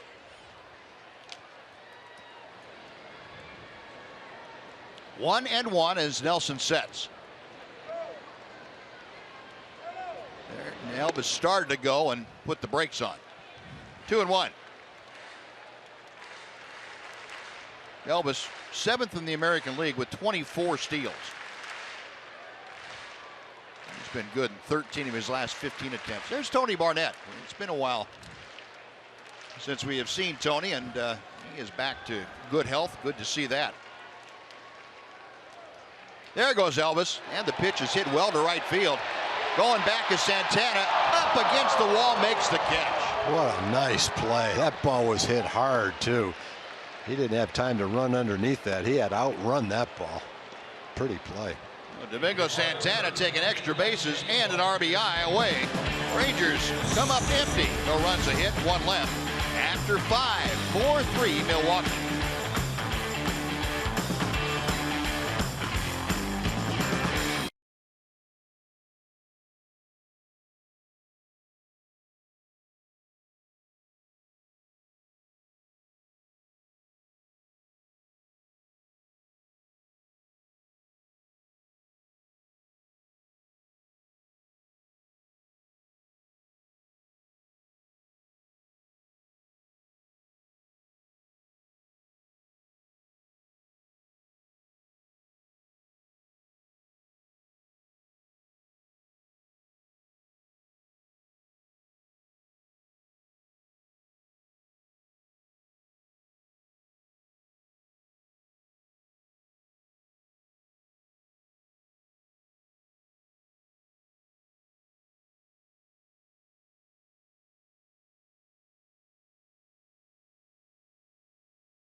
Life Park in Arlington. One more Saturday regular season home game, which means one more bobblehead giveaway.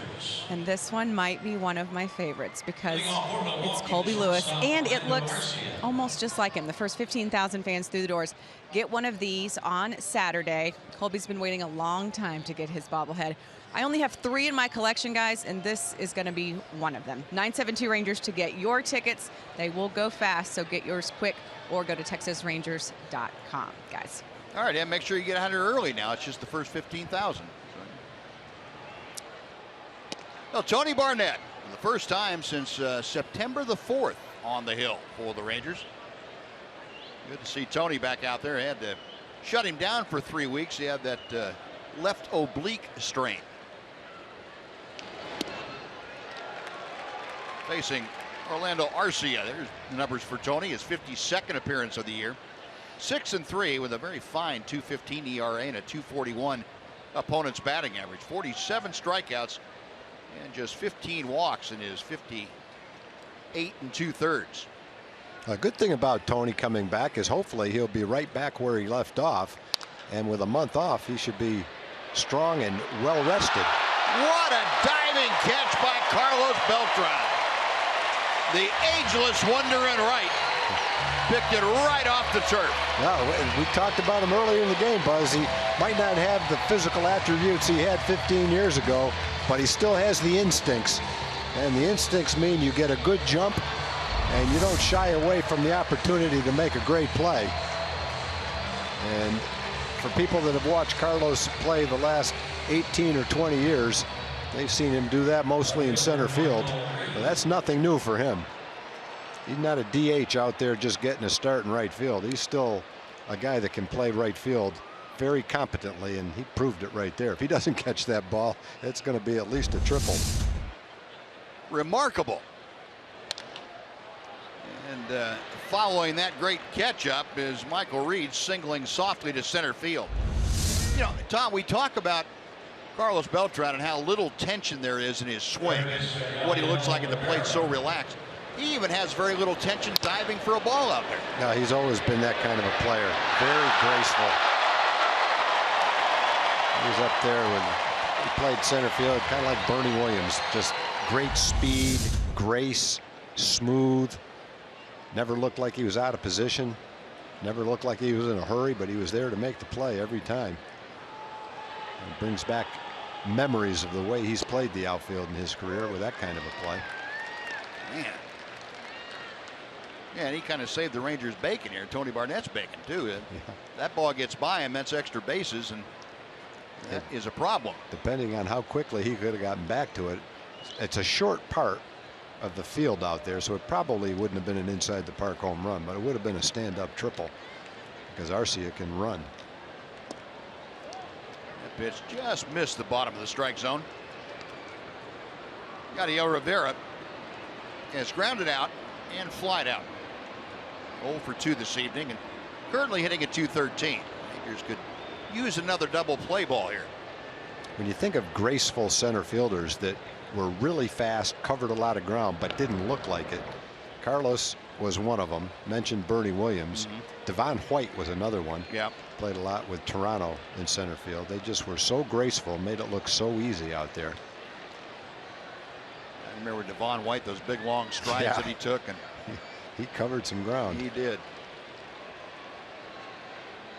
Now Barnett with a 1-1 pitch. 2-1 the count. There's been a lot of great center fielders, and most of them do have those physical attributes. Otherwise, they wouldn't be great center fielders. Freddie Lynn was like that, too. Yep.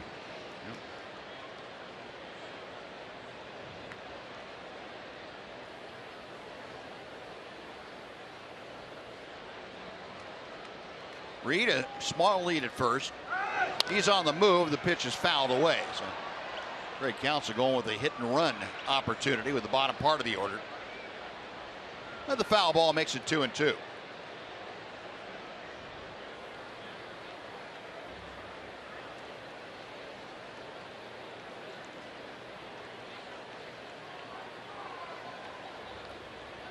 Tony Barnett, the 32-year-old rookie right-hander.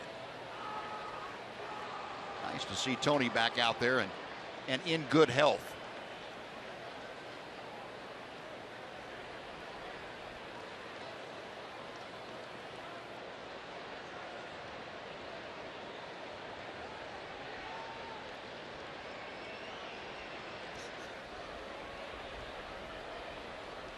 Now Barnett okays the sign.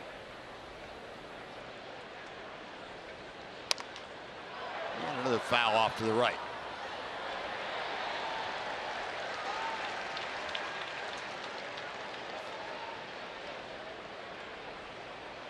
A lot of red out at the ballpark tonight. Appreciate all of you showing up, getting the red out going. after tonight. Just 4 more home dates before the playoffs start.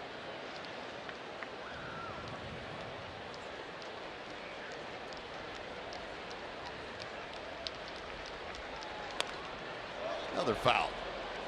Rivera being kind of a pest. Running Tony Barnett's pitch count up just a bit. Last time that Tony worked was against Houston here at home. He worked 2 innings, gave up 1 hit, had 4 strikeouts in his 2 innings of work.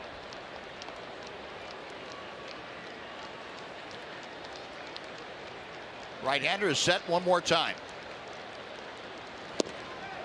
Call, strike 3. Now, Rivera was hoping to get the call go his way. It did not. As Marvin Hudson said, no, you're gone. You're gone. Well, Tony looks good. His velocity is pretty much normal. Good movement on that cut fastball, right lower part of the strike zone. Big thing you want to see is Tony be healthy, but it's nice to see him throwing the ball the way he is too, throwing strikes. Mentioned with a month off, the silver lining is going into the end of the season and the postseason, he'll be very well rested. Now here's Jonathan Villar. Takes ball 1. Villar has scored 2 runs tonight. He walked and scored in the first, doubled and scored in the 5th. In between, he mixed in a strikeout. 1 for 2 officially. Average at 284.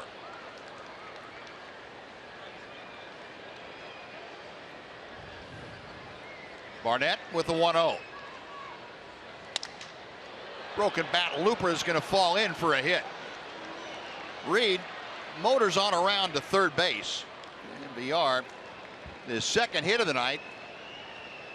Brewers now runners at the corners for Scooter Gennett.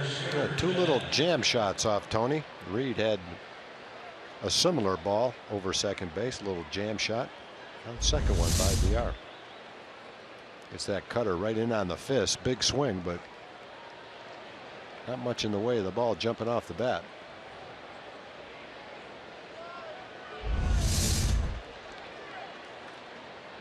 So you would think now, as Keone Kela begins to loosen in that Ranger bullpen, that Jonathan Villar, as soon as the ball is put back in play, is going to take off for second. He can't wait to get going. Leading all of baseball in stolen bases, 59 of them.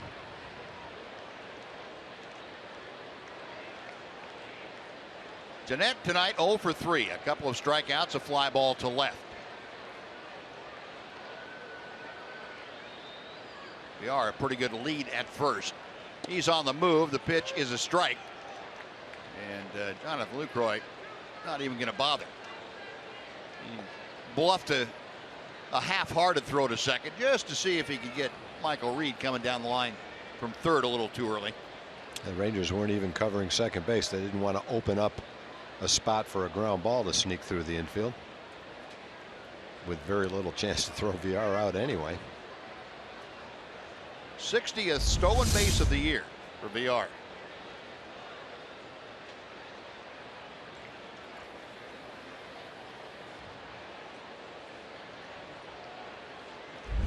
Villar is either pulling an Adrian Beltre out there or he thought it was a foul ball. I'm not sure which.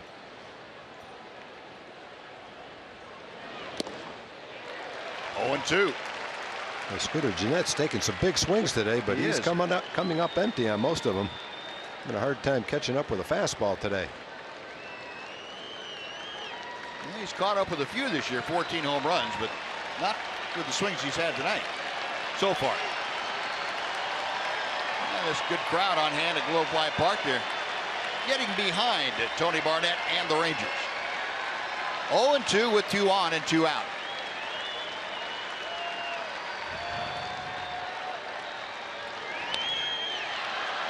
And we'll keep it at 0-2, and Scooter Gennett's going to walk around and see if he can get that pain out of there. Fouled that right down on his front foot. Runners in scoring position this year, Gennett has been a .273 hitter.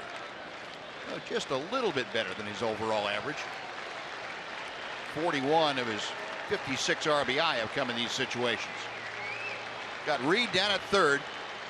VR at second.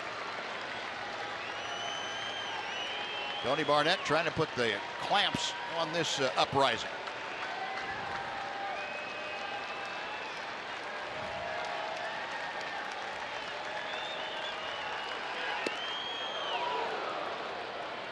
One and two.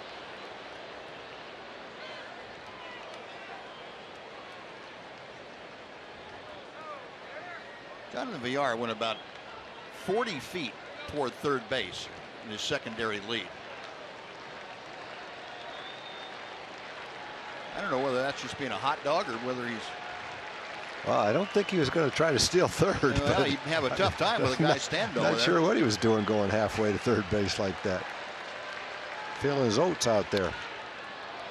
Out of play. He's definitely going to score on a single, though. Yeah, he will. Might score an infield single. Yeah, it'd be one you have to be careful of on a ground ball. Say in the hole at shortstop, the shortstop comes up, throws, doesn't get the runner at first. VR would be trotting home. Yeah.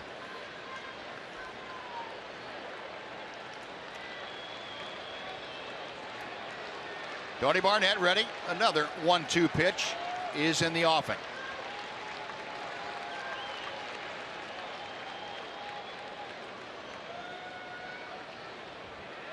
That's pretty good when you're trying to keep the guy at second, close to second with a man at third. That's how big he's getting off, how big a lead he's getting off at second.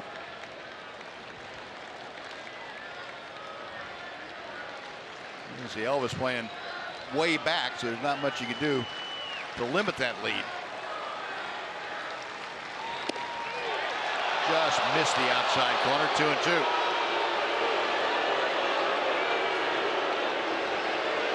About 25,000 umpires on hand thought that was strike three. Pretty consistent call by the fans. Yeah. There weren't too many that didn't think it was a ball. I mean a strike.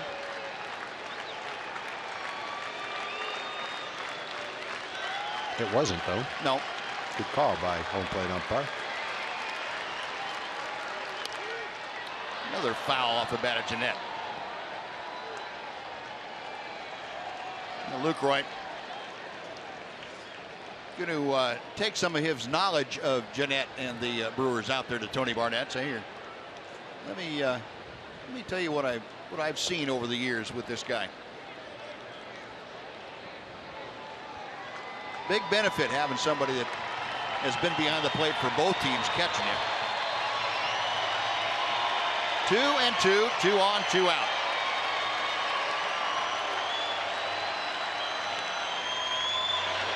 Got him swinging. Barnett gets the punch out, and the score stays right where it is. Tony leaves 2 on, and the inning started with a great diving catch by Carlos Beltran, who will lead off the bottom of the 6th. 4-3 Milwaukee.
The Sonic Slam inning brought to you by Sonic. Tonight's jackpot is worth $300 and dinner for two at Sonic Drive-In.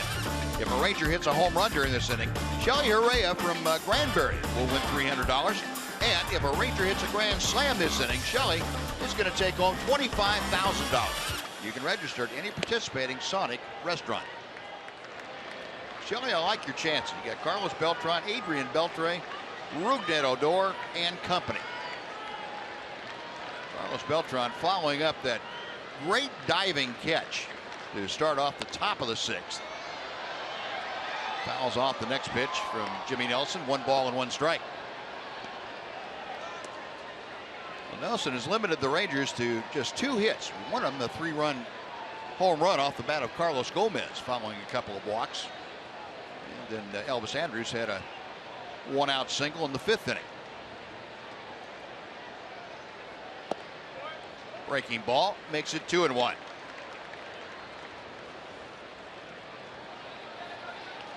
Carlos Beltran, .278 average as a Ranger. Oh, the home runs all time by switch hitters. Carlos Beltran 4th on that list. Chopping one the other way. And it's off the glove of the third baseman Rivera. Carlos Beltran has had to use his wheels here the last inning. That's one of the dangers when you play a shift like that. As a ball hit like that should be a simple play, turns into a difficult play because of how far you have to charge and come in for that ball, knowing it's going to take a little tough hop on if you don't get to it. And he got to it, just wasn't able to catch it. He probably, looking at that replay, probably was not going to have a play anyway on No, might not Beltran. have. Might not have. No, Rangers' 3rd hit of the night. Leadoff infield single, and brings up Adrian Beltre. Adrian has popped out and flied out tonight. Towering fly ball, but well fouled down the left side. 0-1.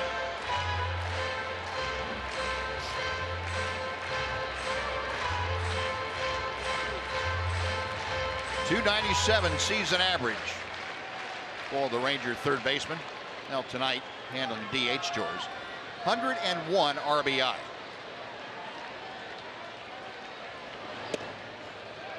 One and one. Beltre with 101 RBI now, 5 years in his great career, as he had 100 or more driven in.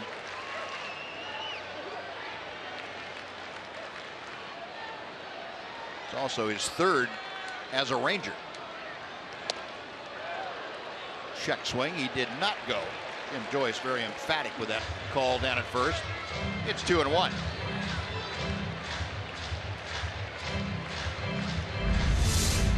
After this check swing, you've got everybody pointing. You got people in the front row pointing. Well, he was asking for a hot dog, but kind of looked like he was pointing over there. There goes Beltran. The pitch is high and tight. The throw is late. He's found the fountain of youth. He's looking back to the good old days tonight. Diving plays, stolen bases, infield hits. He got a good jump, and he has the benefit of a very difficult pitch to catch and throw.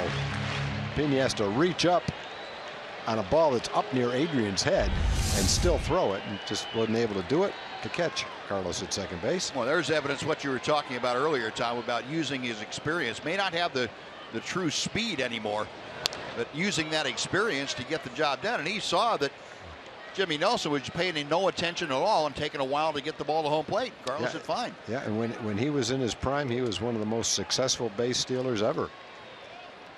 Very few guys stole as many bases as he did without being thrown out as few times as he was thrown out. His percentage was always near the top. And it wasn't like he was 10 for 12. He was stealing a lot of bases in his prime. Well, he is in scoring position. The count is full to Adrian Beltre. Nobody out here in the Rangers' 6th inning. And that's out of play. So Adrian batting in the cleanup spot as the designated hitter. He'll be followed by the Rangers' second baseman, Rougned Odor. Pena out to have a little chat with Jimmy Nelson.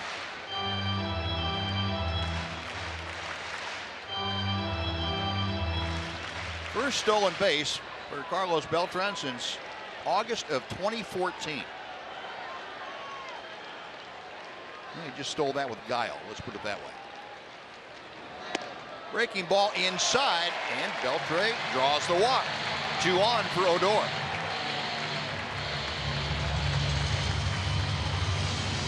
Fourth walk of the night issued by Jimmy Nelson. Barnes in the bullpen. He's going to have a little conference on the mound. You got Rivera, the third baseman, Pena, the catcher, coming in. Buying a little bit of time while Barnes continues to loosen. And our gives a chance to take a look at the stat of the day. MLB Analytics. Rougned Odor has moved down the list now. He is seeing more pitches. 3.46. Now he's helped himself a little bit tonight in that race. He's only seen 4 pitches and 2 at bats, but Jonathan Scope, Jose Altuve, Escobar, and Salvador Perez all have seen fewer, marginally fewer, but fewer pitches per at bat than Rougned.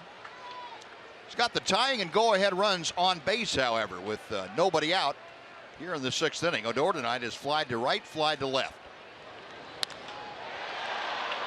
And he's going to fly out to left again as Reed backs up.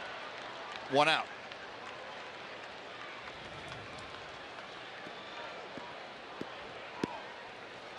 A pretty good pitch by Nelson right there. It looked like he cut his fastball a little bit, got it in on Rugi. He was a little bit late on it. I think that lazy fly ball to left field.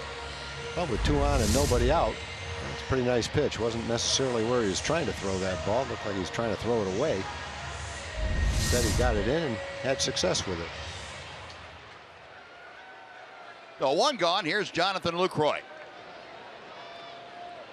Lucroy 0 for 2 tonight. He is tapped back to the mound and fouled out.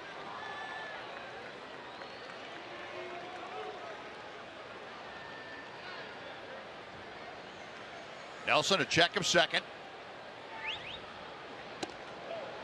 1 ball and no strikes.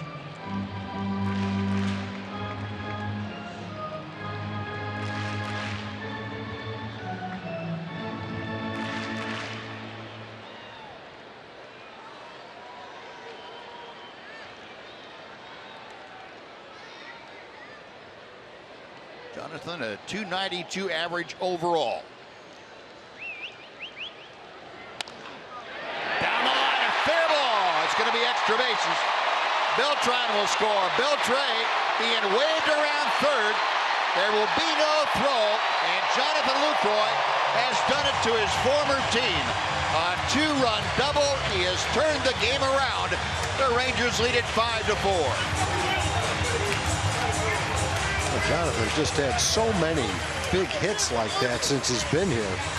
He's been up right around 140 times, and that's his 30th RBI.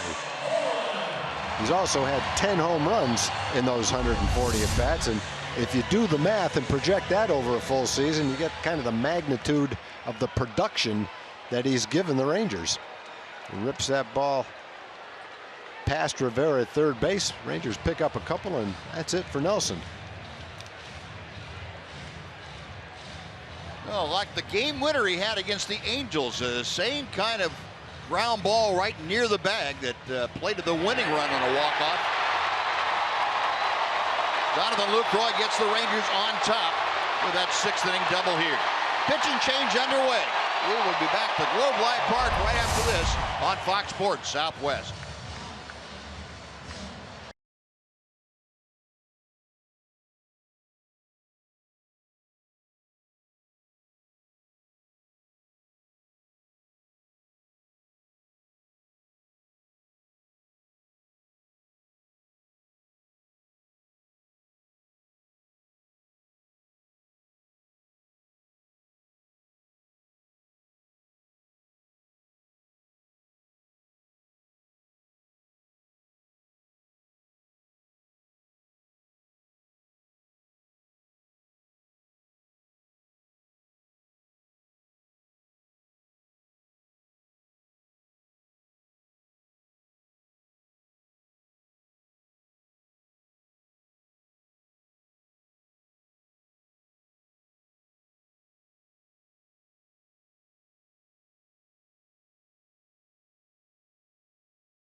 last game of the regular season. It's also Fan Appreciation Day at Globe Life Park. You can join in the Fan Appreciation festivities for your AL West Division champion Rangers. They take on the Tampa Bay Rays.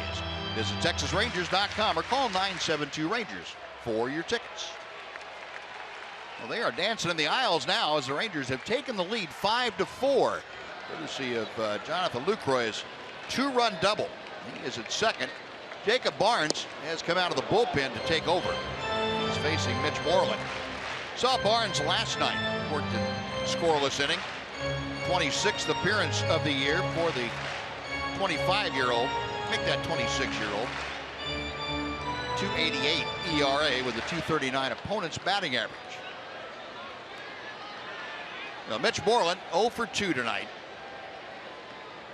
He had a ground out and a strikeout. Trying to pick up Jonathan Lucroy from second.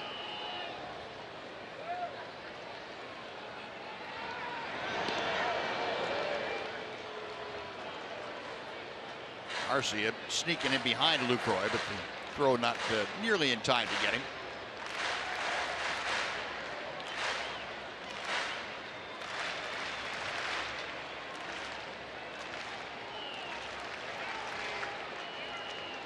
Barnes back to the plate, and Moreland chops it foul. 0-2. I think Emily Jones made a play on that ball. Did she? I think so.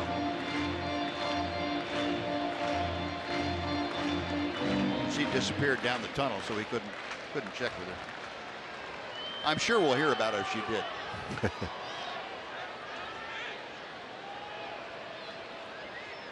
Pena flashing the signs out, and now Mitch tired of waiting, so he asked for time. Rangers finally got to Jimmy Nelson in this inning. He did have a walk that was mixed in before Lucroy's double. And that walk scored, so 3 of the 4 walks that Nelson gave up tonight came in to score. That has been a familiar theme for Jimmy Nelson this year. Walks have really hurt him.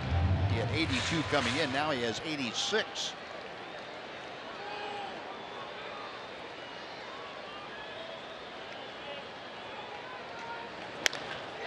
Rip foul down the first base side. Watch out for that, Carroll.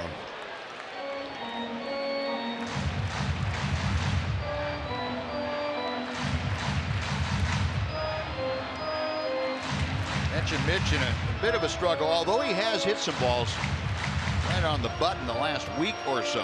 Just has nothing to show for it. He's now 0 for his last 17 times to the plate. The Rangers' second best average in the American League at 279. And Moreland's going to add to that as he shoots it to right field. Lucroy being waved around. The throw is coming to the plate. The slide. He is out at the plate.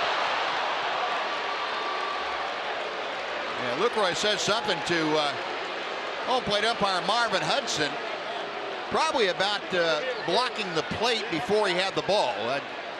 Jeff Bannister is going to make his way slowly out to home plate as Steve Buechele waits for word from upstairs about whether or not Manny Pena had the ball and blocked the plate, or was it the reverse order, which is not legal. You have to block the plate, you have to have the ball in possession. And now Marvin Hudson's going to talk to Jim Joyce. We've been fooled on that play a couple of times this year, Buzz, so I'm really not sure. It sure looked like he was on top of home plate before he had the ball. Let's take a look. See if we can tell. He's right in front of home plate right there.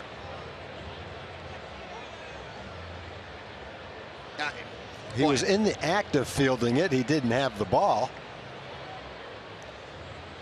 Yeah, I'm not even going to speculate now because I got confused the last time about this thing. It was similar to that last time. It sure was. If that's not being right in front of home plate without the ball, then I'm not exactly sure what constitutes it. Yeah, we need a redefinition of it. He was there as he was getting ready to catch the ball as it was bouncing to him, but he certainly wasn't in possession of the ball. Well, let's see how the umpires rule this. They'll have a great shot at it. So Ford is bringing you this Rangers challenge with Marvin Hudson, the home plate umpire who made the call, and the crew chief Jim Joyce with the headsets on. One more look from behind. That pretty much is completely blocking home plate. The ball hadn't gotten there yet. I don't know what else you'd have to do to block the plate. There's also the little caveat in there that you have to give the runner a lane, a clear lane to slide toward the plate. And well, again, I'm not going to speculate because apparently I just am not up on the current it looks enforcement. Like it looks like if the base runner Jonathan Lucroy chose to go in with his shoulder, he would have had every right to do it. He had no way to get to home plate without crashing into the catcher. No way to slide around him. We're going to see what the ruling is. He is out at home plate. It must be if you're in the act of fielding the ball, you can be where he was. But well, I'd love to get an official here to help us explain that, because as you said, Buzz, we just don't have much of an explanation for that. I sure don't.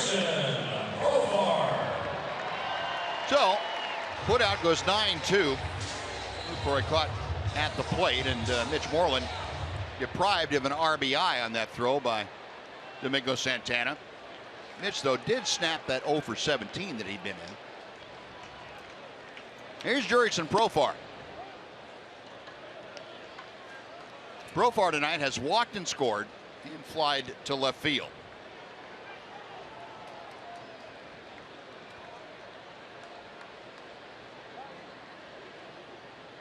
Jacob Barnes with a letter high set. 1-1. Profar making his 9th start out of the last 18 ball games for the Rangers. This is his 5th start at third base. He's been able to give Adrian Beltre some needed time off on a pretty regular basis, or at least time off his legs at third base. Adrian has almost always been in as a DH.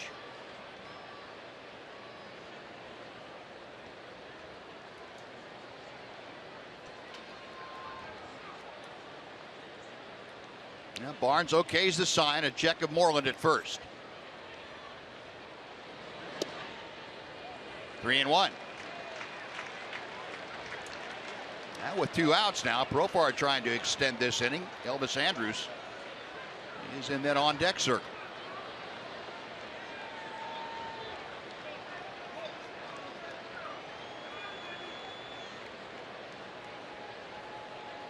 The 3-1 pitch. Lost him. 2 on, and here comes Elvis.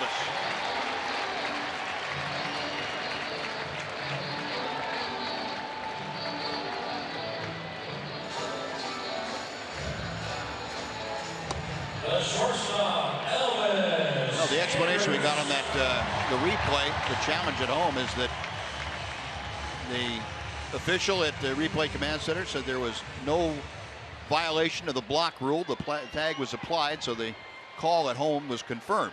The only thing I can draw from that, Buzz, is evidently if the catcher is in the act of fielding the ball, which he was, as he was in front of home plate, the ball had bounced and it was coming toward him. Evidently you're allowed to be in front of the plate like that. I guess if there's no throw to home plate and you're standing in front of home plate, you're blocking the plate. But as he's trying to field this ball, he continues to come toward home plate and block the plate. And evidently, if you're fielding the ball, then that's a legal play. Certainly was no doubt about the video of it. You saw exactly what happened, and the experts watched it and determined that. So that's the only interpretation that seems to be relevant. You can get in front of the plate like that if you're fielding the ball. You know, Elvis this year, a .380 average with runners in scoring position. He is among the league leaders, and he's been a .440 hitter for the last 3 months. But you know, the other side of it, Buzz, is if the intent is to avoid a violent collision at the plate by having the catcher give the runner a path to home plate. I didn't see a path to home plate, did you? No, and that's the other part of it, as I mentioned. That's the other part of that rule that apparently I don't understand either. Right. Because if he had come barreling in with his shoulder forward, head first, helmet into the catcher, it would appear that he was perfectly within his right to do that because he had no other way to get to the plate. Well, Elvis gone on strikes, but the Rangers will maintain the lead. They get a couple of runs, and they leave one. So after 6, it's now the Rangers 5 and the Brewers 4.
For A.J. Griffin. Chris Carter, a 2-run home run in the first inning.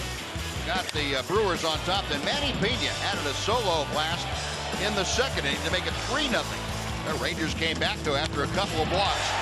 Carlos Gomez launched one to the second deck above the Jack Daniels Club to tie the game at 3. And then, for the Rangers trailing 4-3, a 2-run Jonathan Lucroy double put the Rangers out in front in the 6th inning.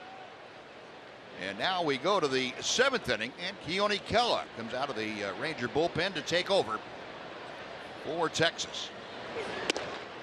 First pitch under the hands of Chris Carter for ball 1. Keone Kela, the 4th pitcher used tonight by Jeff Bannister.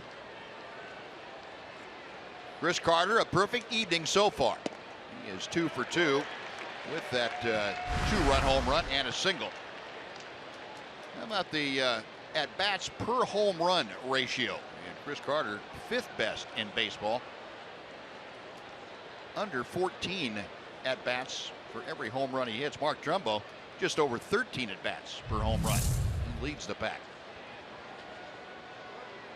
1-1 pitch. Didn't want to go on the breaking ball, but did anyway. 1-2. Keone Kela working for the first time since back on the 20th against the Angels 7 days ago. Trying to get revitalized with a little extra time off. Got him swinging. Kela with a strikeout. That's how the 7th inning begins. 200th strikeout for Chris Carter. He had over 200 strikeouts one other time in his career. So that's a decision a team has to make. Will you take the 200 strikeouts and a 220 average in return for 40 home runs and 90 RBIs? Franchise record 200 strikeouts this season. And the first pitch into Domingo Santana for strike 1. Santana, a couple of hits tonight. He drove in the, at the time, go-ahead run in the 5th inning. Singled in both the 3rd and the 5th tonight.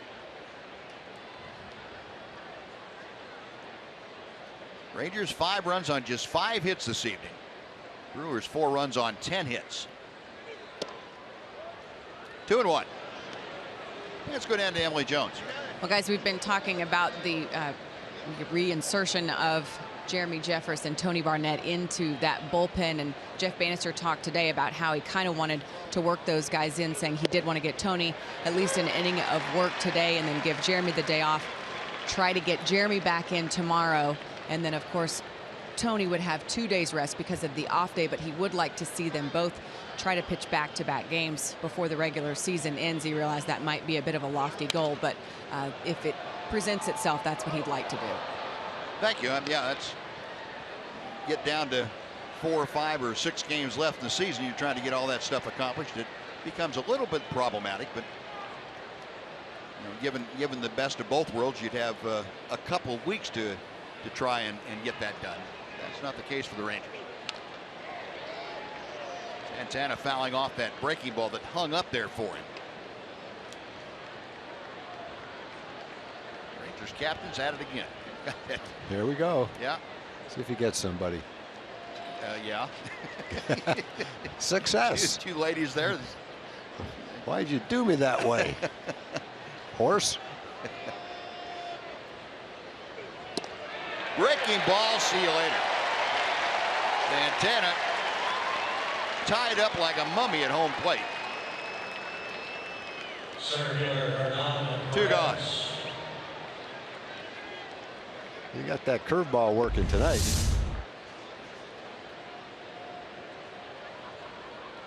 He eyeballed it right straight into the middle of the plate. He did. He saw it all the way. Yep. Hernan Perez now will come up. Base is empty. Perez tonight 0 for 3. Coyote working that breaking ball pretty good. The average fastball for guys coming out of the Ranger bullpen, it goes from 94.9 Tanner Scheppers up to 97.0 for Matt Bush, and everything in between. And all in between is pretty fast. A lot of velocity in there. Kella at 95.7. Dyson with that turbo sinker at 95.3. Jeffress, same thing, 95.3. And then Beekman from the left side at 95.2. Gonna warm up the coolest fall nights. That's some heat.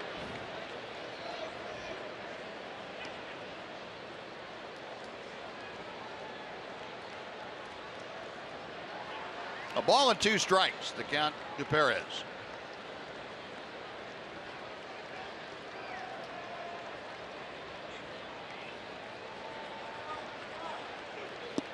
Got him swinging. That hook is working. Kella comes in and punches out the side in order. 3 up and 3 gone. We'll take the stretch. 5-4 Rangers after 6½.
greater coverage of baseball, brought to you by T-Mobile.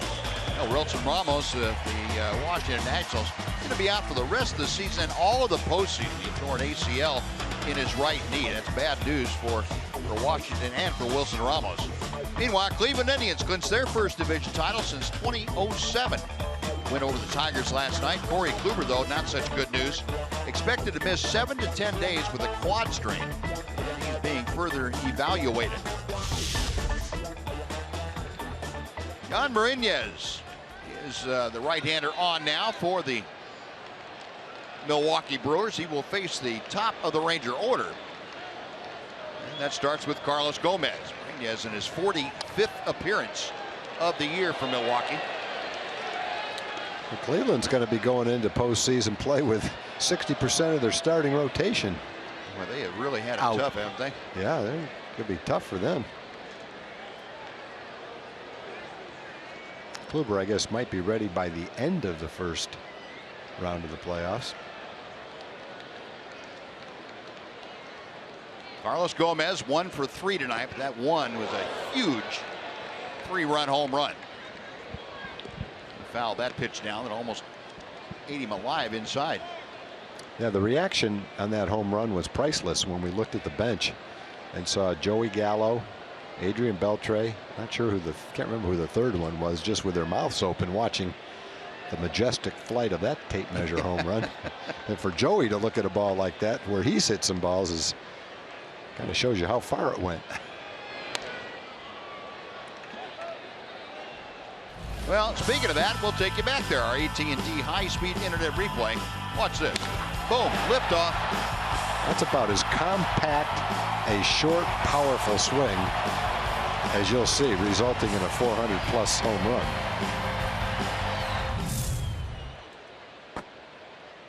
Well, he's hit some tape measure shots, and that was the tapiest. That's gonna hurt. Here's the guys on the bench. Oh, it's Martin Perez. Look at the mouths open. Adrian also almost lost his gum. Joey looks like he's watching a horror movie.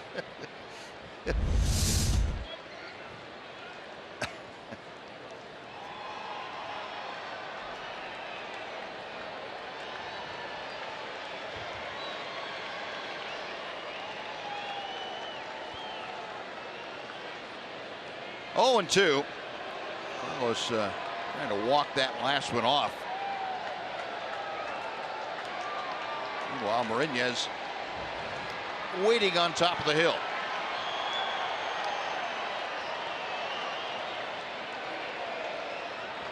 Another 0-2 pitch. A ball and 2 strikes. Nice crowd out here tonight, better than 29,000. 29,668 have come out on this Tuesday evening. A lot of people taking the opportunity to praise the champs of the West, your Texas Rangers.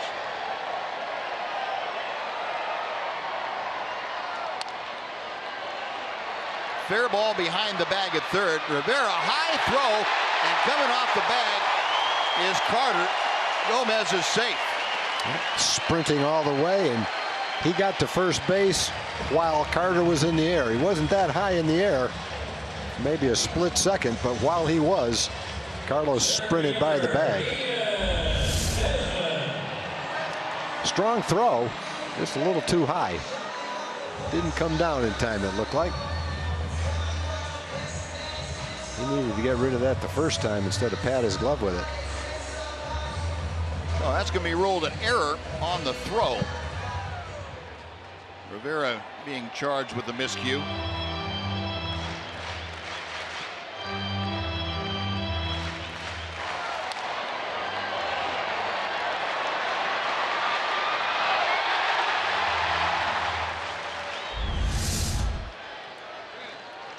They're going to check it, I guess, Buzz. To see if he came back down on the bag before Carlos Gomez's foot hit the bag.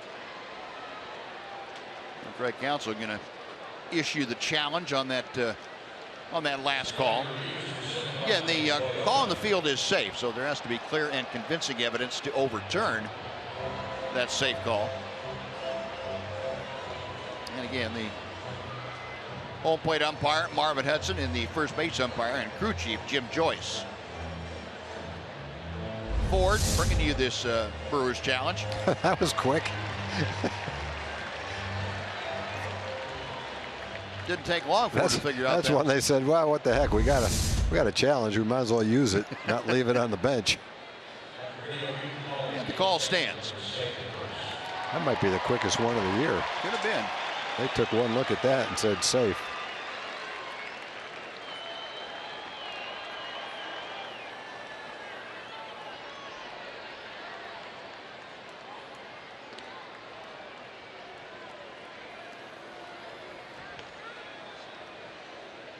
That was a 30-second review process. It took them 28 seconds to run in from their positions, get the headsets on. And now Mourinho's is going to work over Carlos Gomez. He already got him to foul a pitch off his foot. Now he's going to make him dive back and fill his uniform up with dirt. Ian Desmond 0 for 3 tonight.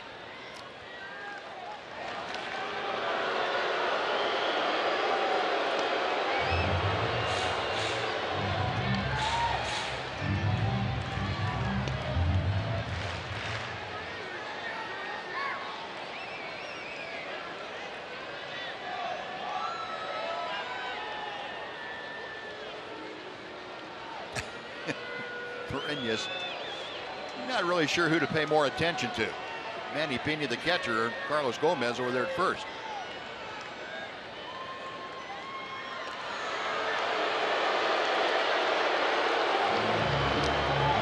He is becoming a very unpopular man here in Arlington.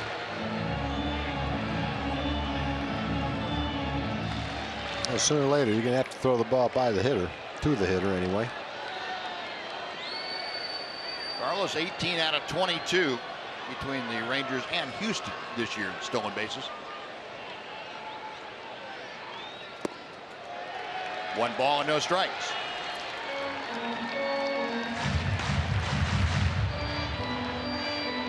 Yeah, that's the other thing that speed does. When you get fast guys on, you tend to divide the attention of a pitcher, and that can create some opportunities for whoever's standing at home plate. You get many more mistakes when you're trying to keep a guy close and you don't filter out all the excess.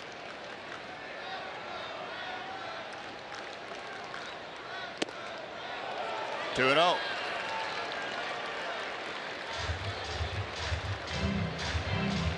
Opposite field hits, and Ian will do that with the best of them. Third in all of baseball and taking the ball the other way successfully. DJ LeMahieu with the Rockies the most. 11 more than Ian. Joe Mauer with 63 of them. And Jose Abreu, one big-time power hitter in that group, going the other way. DJ LeMahieu, a .350 hitter, leading the big leagues in batting average. 2-1.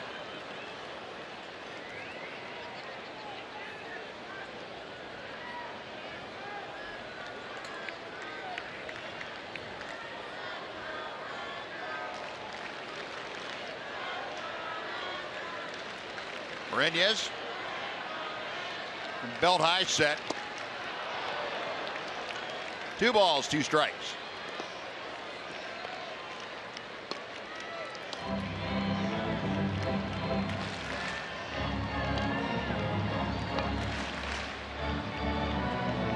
Desmond, despite his problems in the last month or so, still up among the league leaders in a lot of offensive categories.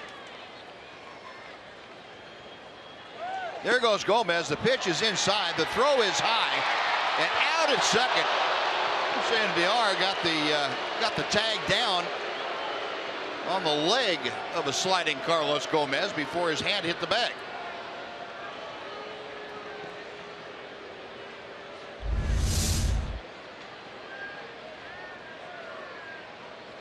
Yep, good call. Right on the backside.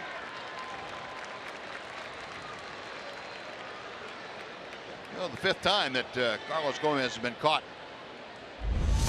trying to swipe a bag this year. No, 1 out, and the count is 3-2 to Ian Desmond.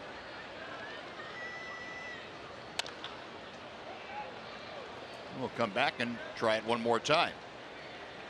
We're talking about Desmond, though, and we mentioned how well he's hit here at home, the 8th highest average in the American League at .332.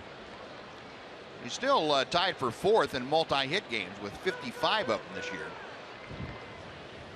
A career high 105 runs scored. That's 7th in the league.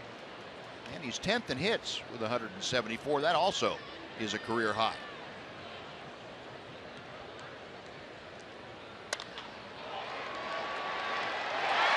Under the glove of Arcia and off the glove of VR. And Desmond reaches.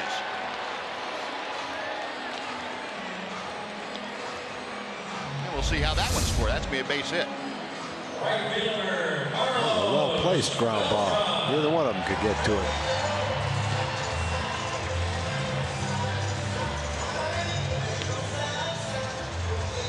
Actually, VR did get to it. He got past it. Yeah. Got his glove down on the other side of the ball. I don't think it would have mattered. Wouldn't have been able to throw it anyway. So the 6th hit of the night for the Rangers. Ian Desmond's first base hit. He is aboard for Carlos Beltran. Ball 1. Carlos had an infield single his last time to the plate. He is 1 for 2 officially. Walked back in the 1st. Also had a stolen base in his last trip. Scored the tying run in the 6th inning. Right ahead of Adrian Beltre, who scored the go-ahead run. Going the other way. That's going to be in for a hit. Desmond at 3rd. He's got the stop sign put up. Carlos Beltran just flipping one right down the left field line for a 2-bagger. And the Rangers have runners at 2nd and 3rd.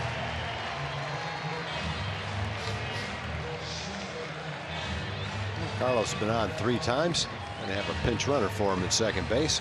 33rd double of the season.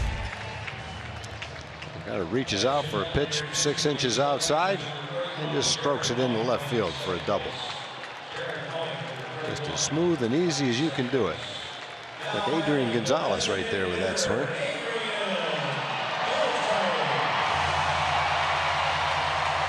He definitely is something, and Carlos Beltran removed in favor of the pinch runner. That's Jared Hoying now out at 2nd. He was going to, no doubt, come into the ball game defensively as this game wore on, and it'd just be in a half inning earlier. Here's Beltre. The infield pulled all the way in. Adrian walked and scored his last time up there. 0 for 2 officially. Brewers with all 4 infielders in or near the cut of the grass. Got Ian Desmond at 3rd. Jared Hoying at 2nd. Ranger RBI leader Adrian Beltre at the plate. 2-0.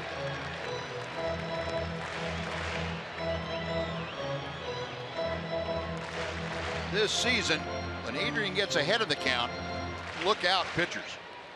A .340 average as opposed to .256 when he's behind in the count. Driven a lot of runs with an even count then.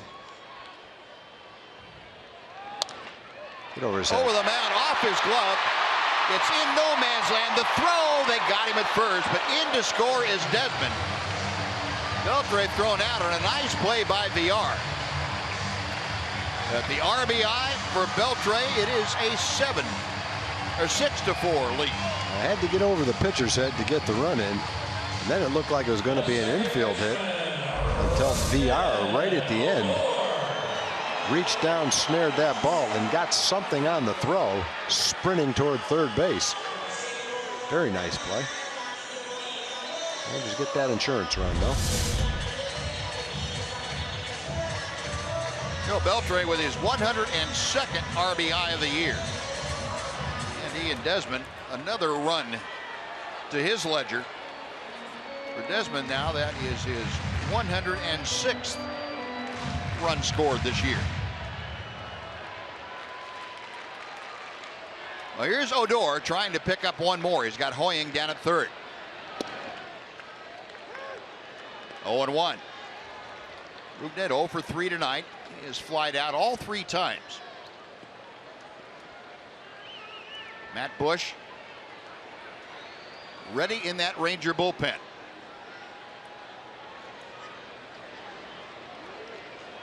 Martinez to the plate. 1-1.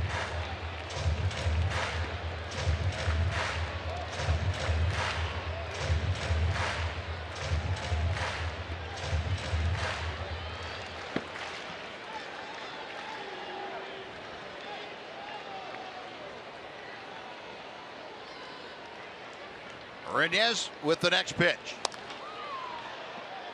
Top foul. And a ball and 2 strikes.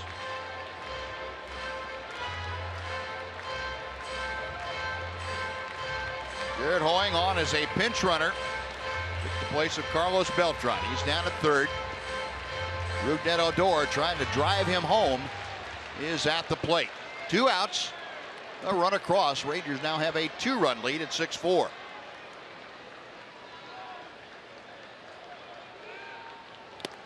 Got him swinging. Well, Martinez up and in with the fastball. That'll do it. But the Rangers tack on a run. They get a run on 2 hits, an error, and leave 1. Matt Bush coming in when we come back for the 8th. Rangers by 2.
Welcome back to Globe Life Park. Buzz and Tom, time for the Progressive Fan of the Game. We have to give it to Kathy Hamilton, 86 years young. She turned a couple weeks ago. Longtime Ranger fan. I understand you've been cheering all game long.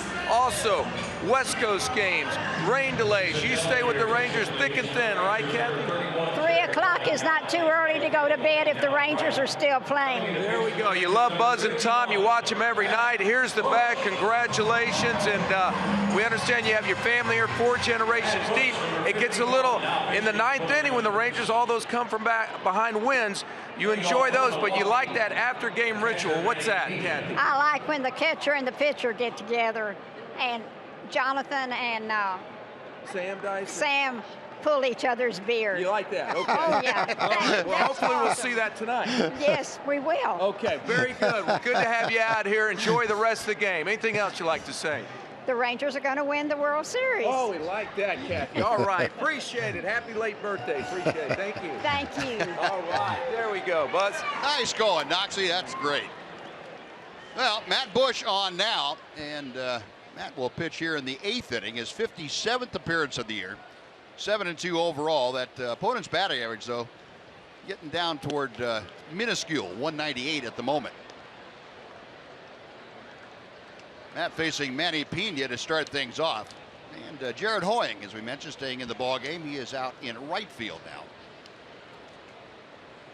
Pena, a home run in 3 trips. 99. Matt Bush heated it up a little bit on this 74-degree or 64-degree evening. He might have made it 74 with that fastball.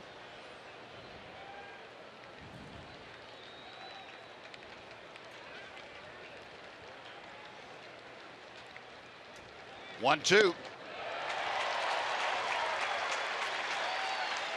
Well, the Ranger pitchers now have struck out 5 straight hitters. It's interesting watching Keone strike out the side in the 7th, predominantly with his curveball. And now in the 8th inning, Matt Bush comes out predominantly with a heat, 99, 98 miles an hour. See you later, Manny Pena. You know, against right-handed hitters, or I should say right-handed hitters against Matt Bush, not much of a chance this year. Orlando Arcia. He was going for it.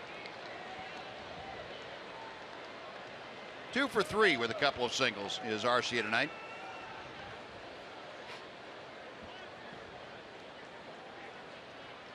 Bush with the 0-1. 90, every pitch, 98 or 99. Now our Fox Vision showing you this play that Carlos Beltran made going to the line. That was the last time that Arcia was up. Oh, what a play by Beltran. And that was a huge play in the ballgame too, because the Brewers would go on to have a couple of hits in that inning. And without that play, they might still be hitting. That was back in the 6th inning. A ball and 2 strikes. Bush flags that one down. At 100 miles an hour, that ball came into the hitter. Well, 2 outs before Michael Reed comes up. We'll send it back over to Dana Larson for a Chevy game break. Outfielder Michael Reed.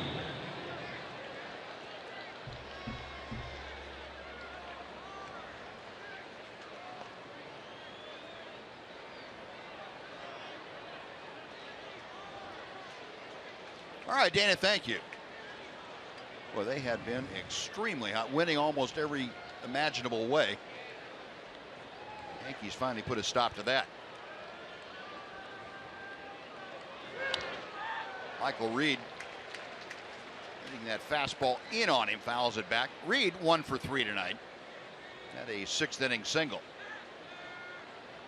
You're talking about strikeouts. That line drive, by the way, from Arcia ended a streak of 5 straight. You see where the Red Sox had 11 straight strikeouts? Yeah, today? I did. 23 in 10 innings. Yeah, 23 in 10. They struck out 11 straight, which broke the Major League record for consecutive strikeouts. That's pretty amazing. Oh, man, I can't even imagine that. And that's going through the lineup one time, striking everybody out, and then adding 2 more just for the heck of it. That would have been fun to watch.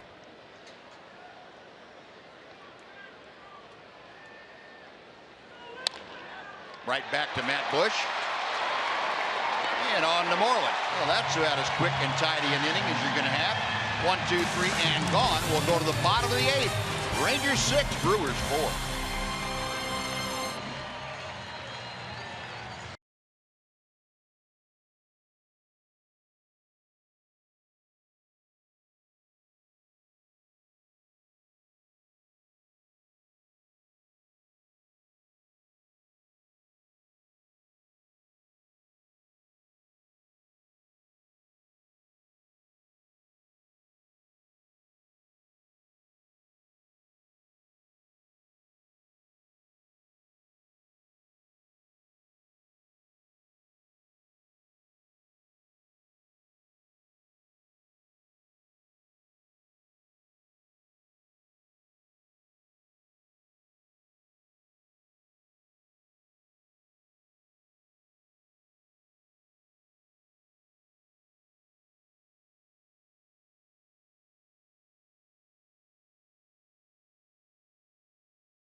6-4 lead over Milwaukee as we head to the bottom of the 8th here at Globe Life Park in Arlington. This game 2 of 3 between these two teams. Game 3, the finale, set for tomorrow. Same time, same place here on Fox Sports Southwest. Pregame gets going at 6:30. First pitch around 7.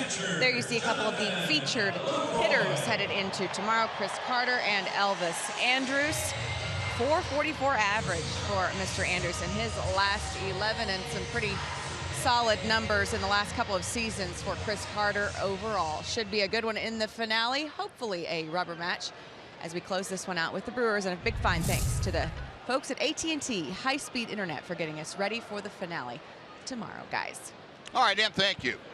Blaine Boyer, the well-traveled right-hander, a 35-year-old, has taken over now. This is 60th appearance of the year. 2-4 with a 4.08. The league hitting a robust 3.07 against him. Boyer been with a number of major league ball clubs, the latest of which last year was Minnesota. Spent time in San Diego with the Mets, with Arizona, St. Louis, Atlanta. Atlanta was the team that he initially came up with. Jonathan Lucroy, 1 for 3, but that one has been the biggest hit of the evening for the Rangers. From the standpoint, it gave them the lead. It turned the score around. Rangers were trailing 4-3, and Lucroy came up in that 6th inning with 2 on and 1 out, doubled right down the third baseline. That made it a 5-4 Ranger lead. Sam Dyson getting ready in that Ranger bullpen. Pop down the right side. That's going to twist back into the seats. Carter and VR over there to take a look. But it's back about 7 or 8 rows. Lucroy now with 80 runs driven in. He has 30 as a Ranger, averaging almost 1 per game.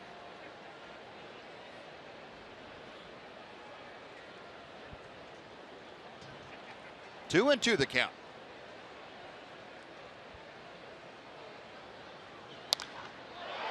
To right field. Santana back and to his left has it. 1 gone. Next to be Mitch Moreland.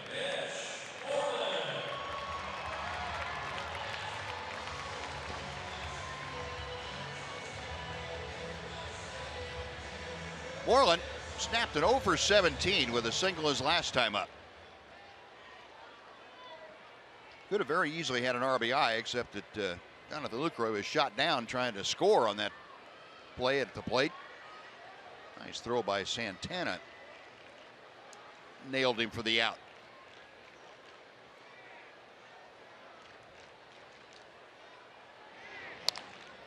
Pulls this one right into the shift again. And VR throws out Mitch, 2 gone.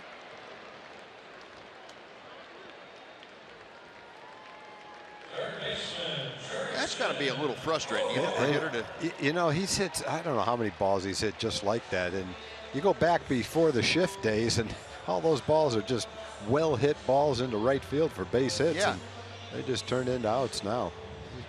I'm sure hit 10 or 15 of them just like that this year, maybe more. Well, the RBI, the single that he had, but it was almost an RBI last time, was basically a ground ball to second base that through the shift. But you don't hit nearly as many of those as you'd to make up for the other ones. No, I don't think he has. I don't think he has at all. He hit that ground ball to second. The right fielder's sitting there waiting for it and guns the guy down at the plate, so you don't even get an RBI out of your base hit. Get credit for a base hit with a man in scoring position, but your RBI got shot down at the plate. Sure did. Well, 2-0 the count to Jurickson Profar, who has walked twice tonight. Boyer losing his footing, and now he's kind of limping around a little bit.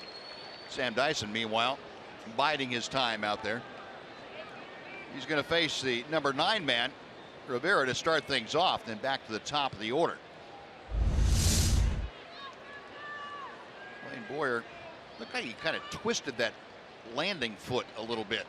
He had kind of buckled on him, rolled over on the outside of it. Dangerous place out there in that pitcher's mound. A lot of bad things can happen. 3-1.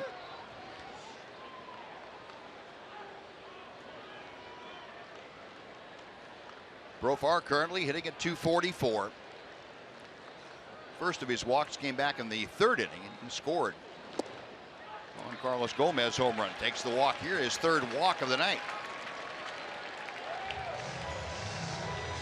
Oh, that'll bring up Elvis Andrus. Ranger fans, it's time to gear up for the official 2016 postseason look. Just visit Texas Rangers team store at Fort Worth and Sundance Square, or the majestic Grand Slam gift shop right inside Globe Life Park. You see hours and store information at texasrangers.com/retail.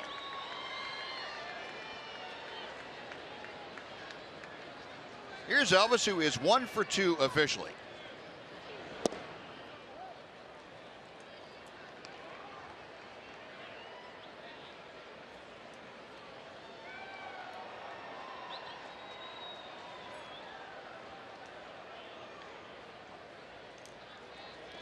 Boyer checking Profar at first. And Elvis pops it up. Foul territory. Rivera near the coach's box. And that'll do it. Rangers strand a runner. So we are going to the 9th inning. And you all remember Kathy, the lady that was hoping for the beer tuck. Well, here's something that she's going to see here in 3 outs if Sam Dyson can get it done. 6-4 Rangers.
Here with the Rangers looking to hold down a 6-4 lead in Game 2 over the Brewers. Dana Larson here reminding you we've got Rangers Live coming up right after the game. A couple of former Brewers having very good nights tonight for the Texas Rangers. We'll talk about that. We'll hear from Banny and get key players' reaction in the clubhouse with Emily Jones. Also the latest look atop the American League standings as the Rangers continue that fight for home field advantage, and we'll set up Cole Hamels going in the finale tomorrow. So join us.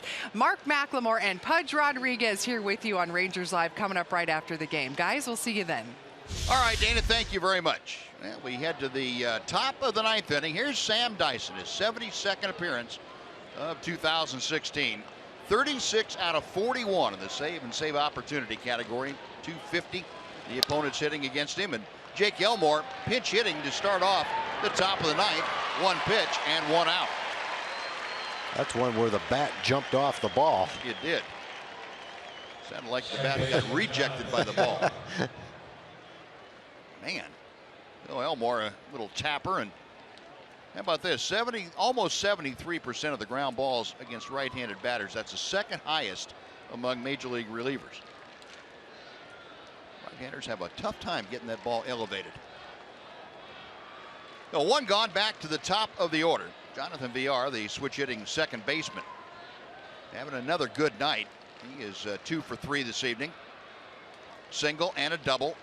He has scored a couple of times as he walked leading off the ball game.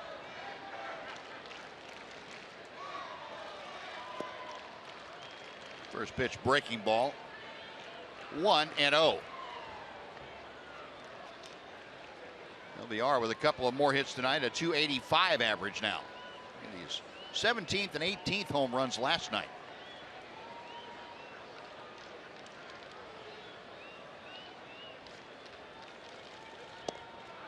Outside corner. 1-1.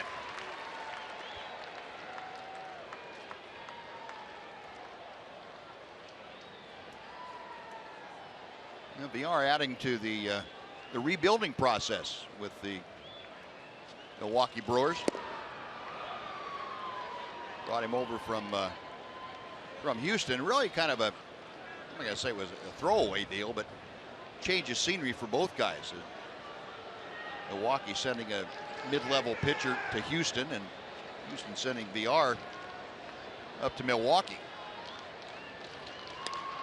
Out of play. But VR with that kind of talent, still a young man, as you mentioned, Tom, just 25. He's got some ability to help the Brewers out for a number of years. He sure does. And you know, evidently he came over there to be a kind of a stopgap in the middle infield until Arcia was ready to play. Instead, he's proven to be a building block for the future. I think they got a little more than they bargained for when they made that trade. Dyson ready for the 2-2. Right back to him. Sam flags it down. 2 gone. Well, it's important to be able to field your position if you're a sinker ball pitcher like Sam. You're going to get a lot of those ground balls. Some of them are going to come right back at you. If you can field your position like Kenny Rogers used to do it, like having another infielder in there. You always appreciate that being hit to your glove side, too. So yeah, that makes you look like a better fielder. It does. It does. So 2 outs now. The crowd of almost 30,000 on their feet. Scooter Gennett 0 for 4 tonight. Ball 1.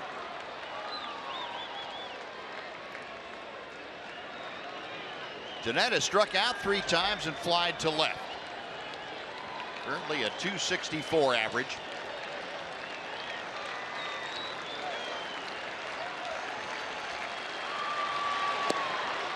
And Dyson misses outside. 2-0.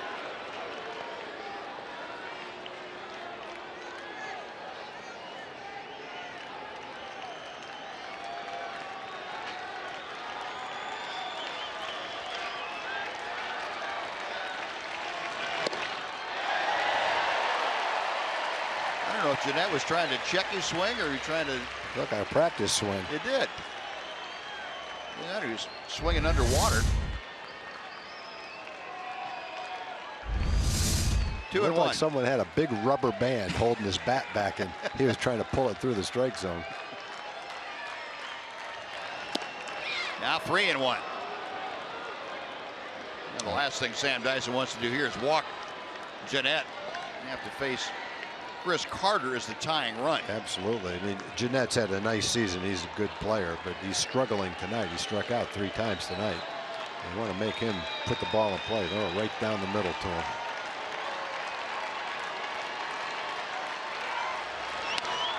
Out of play. That's exactly what Dyson did. Yeah. Let him swing as hard as he wants. Got a run to play with. So full count.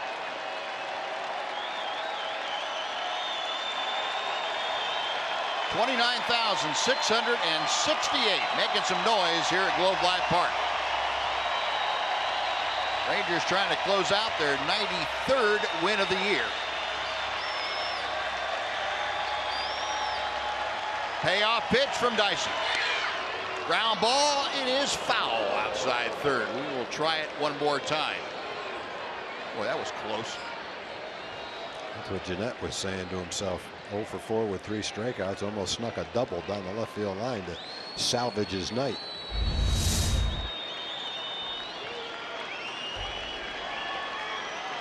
James Hoy right on top of the ball. Well, Dyson with a new baseball, getting ready for another 3-2 pitch.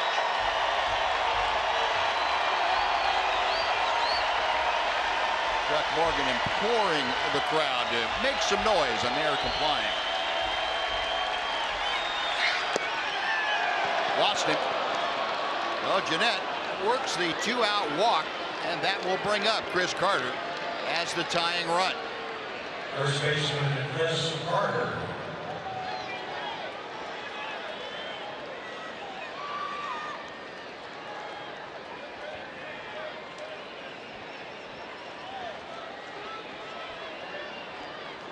Carter tonight has homered, singled, been intentionally walked, and struck out.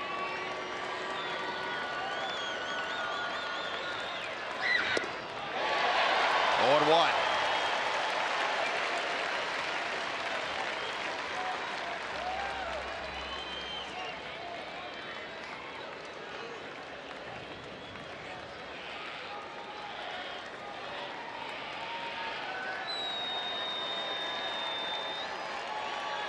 Carter standing very tall in that batter's box. 0-2. I like that picture. You can see the concentration in Marvin Hudson's eyes.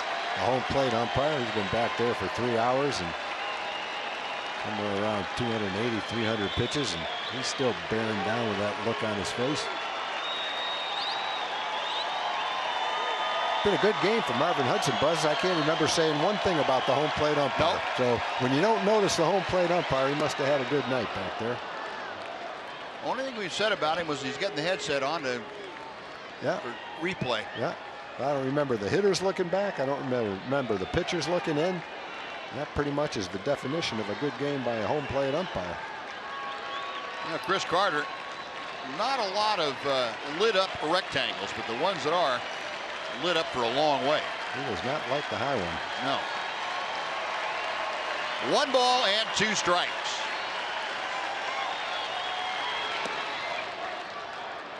Jeanette moving into second on defensive indifference as the pitch missed low and away. It's 2-2. You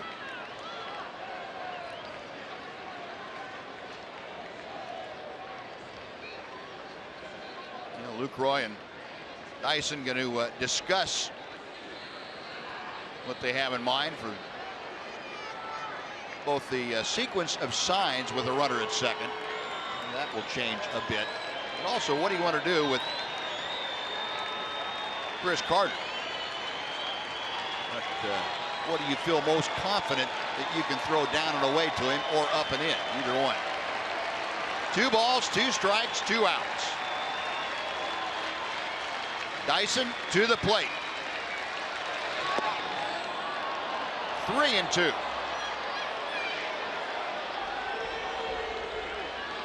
Sam going with that hard sinker in 96, and it was below the strike zone. So the count has gone full. If Carter extends this 9th inning and the game, there goes Santana, is lurking in that on-deck circle.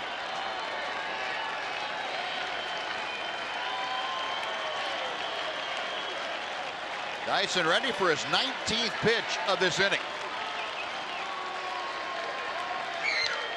Down away, and we will have a 20th pitch.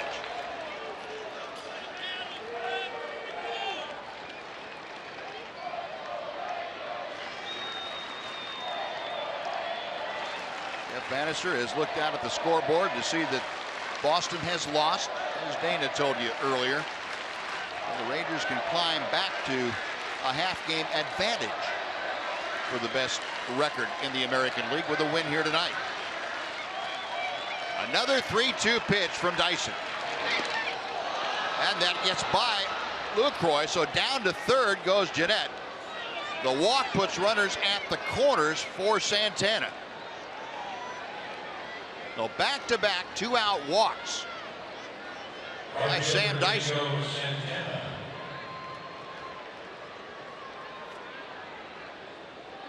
The wild pitch allowing Jeanette to advance 90 feet.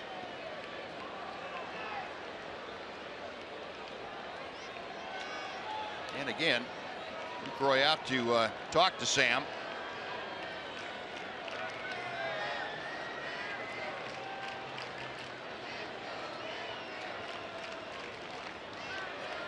Defensive signals for the infielders. Runners at first and third. Santana 2 for 4 tonight. He's had 2 singles, one of them producing an RBI. That was back in the 5th inning.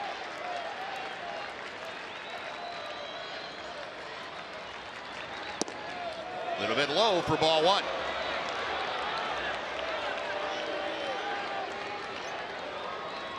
Santana for the year a .258 average. 10 home runs and 30 RBI. Got the tying run over at first base with 2 outs.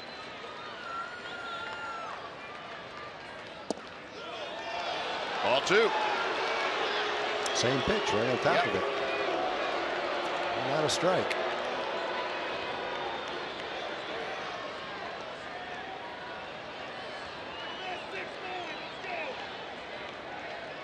This year for Santana, .333 average with runners in scoring position.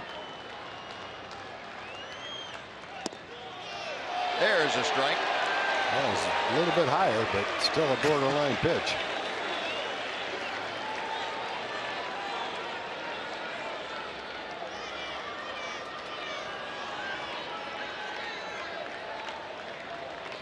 Ranger faithful imploring Sam Dyson to get this final out. 2-2.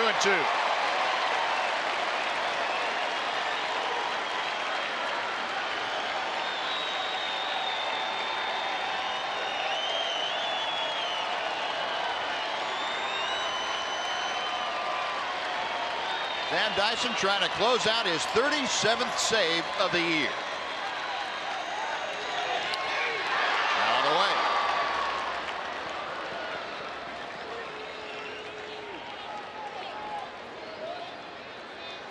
I'll say one thing, and it hasn't been an easy save for Dyson if he completes it. It should have been, though. Yeah. 25 pitches under his belt now. He's still got to make at least one more to Santana. Jeanette at third, Carter at first. The 2-2 pitch again. 3-2. Now what that does, it frees Carter up at first base to be off and moving with the next pitch. So you get a running start. If Santana keeps things going, you have Hernan Perez waiting in the on-deck circle, and Tanner Scheppers might be an option if Dyson can't close this one. Runner on the move, 3-2 pitch, chop foul. We'll try it again. And I say that Scheppers might be an option, not because of Sam and the ineffectiveness, but because of the pitch count that he's getting to. This is not the kind of situation where you want to see Sam Dyson out there for 30 or 35 pitches. Yeah, there was 2 quick outs, 2 little tappers, one to second, one to back to Sam. 2 outs and nobody on. It's turned into a long inning.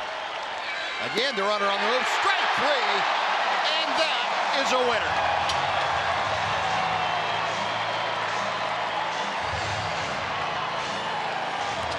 Sam Dyson with not an easy 9th inning, but he gets the job done. A couple of walks and striking out Domingo Santana on a 2-2 sinker. The Rangers have captured the middle game of this 3-game set and have set up a rubber game tomorrow night here for the series win.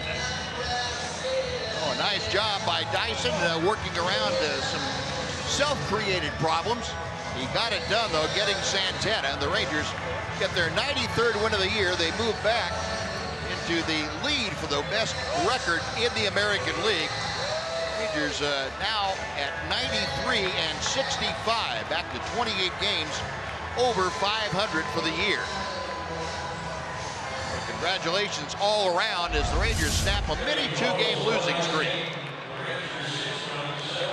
At the final out, and Sam Dyson gets that sinker down and away from Domingo Santana for the game-clinching strikeout in the 9th inning. About as much emotion as you're ever going to see Sam Dyson put out. He was A little frustrated, I think, with what had happened in that ninth inning. The Rangers get it done, and there you get a good look at the preparation right there, Buzz, for the post-game show. The obligatory bath is being prepared. Mixing their brew, trying to decide who's going to get it, how they're going to do it. Jonathan Lucroy giving him instructions. He said, look, you'll go around that way, and I'll be right here. No, the Rangers get it done, and Jonathan Lucroy is indeed talking with our Emily Jones. Not my fault. Jonathan Lucroy, a big win. He's got his gear on. It's cold. Dump yourself. Come on. Water the lawn. Okay. All right. Oh, they're waiting. Oh, they're waiting till they take off the gear. I thought for a minute we might have had it.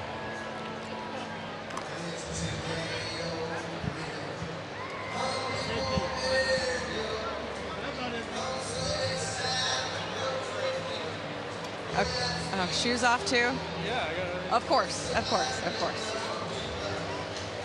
Jonathan, big win for you guys. Move back into the lead for the American League. Going up against your former team, being on this team, what are the emotions like the last couple days? Well, it's just battle, I mean, I know that they're going to come here and they're going to try to battle, and, they're going to try to beat us, try to knock us off our perch. But, I knew that coming in, that they're going to try to do that. And,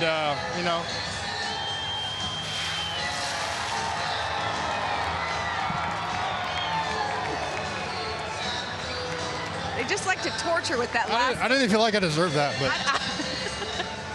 I don't feel like you did either. I didn't either. Thank you. Jonathan, for you guys just to beat now 4 games left in the regular season, kind of the approach you all want to take from here on out. Just keep battling. I mean, we got a job to do. We're kind of in the driver's seat, so we got to make sure and get a job done and just take care of our business. We can't mess around. We can't play. We got to get out here and get after it every day, and not give in no matter who we're playing. So, we're still working towards that. We want to give these fans a home field advantage because they deserve it.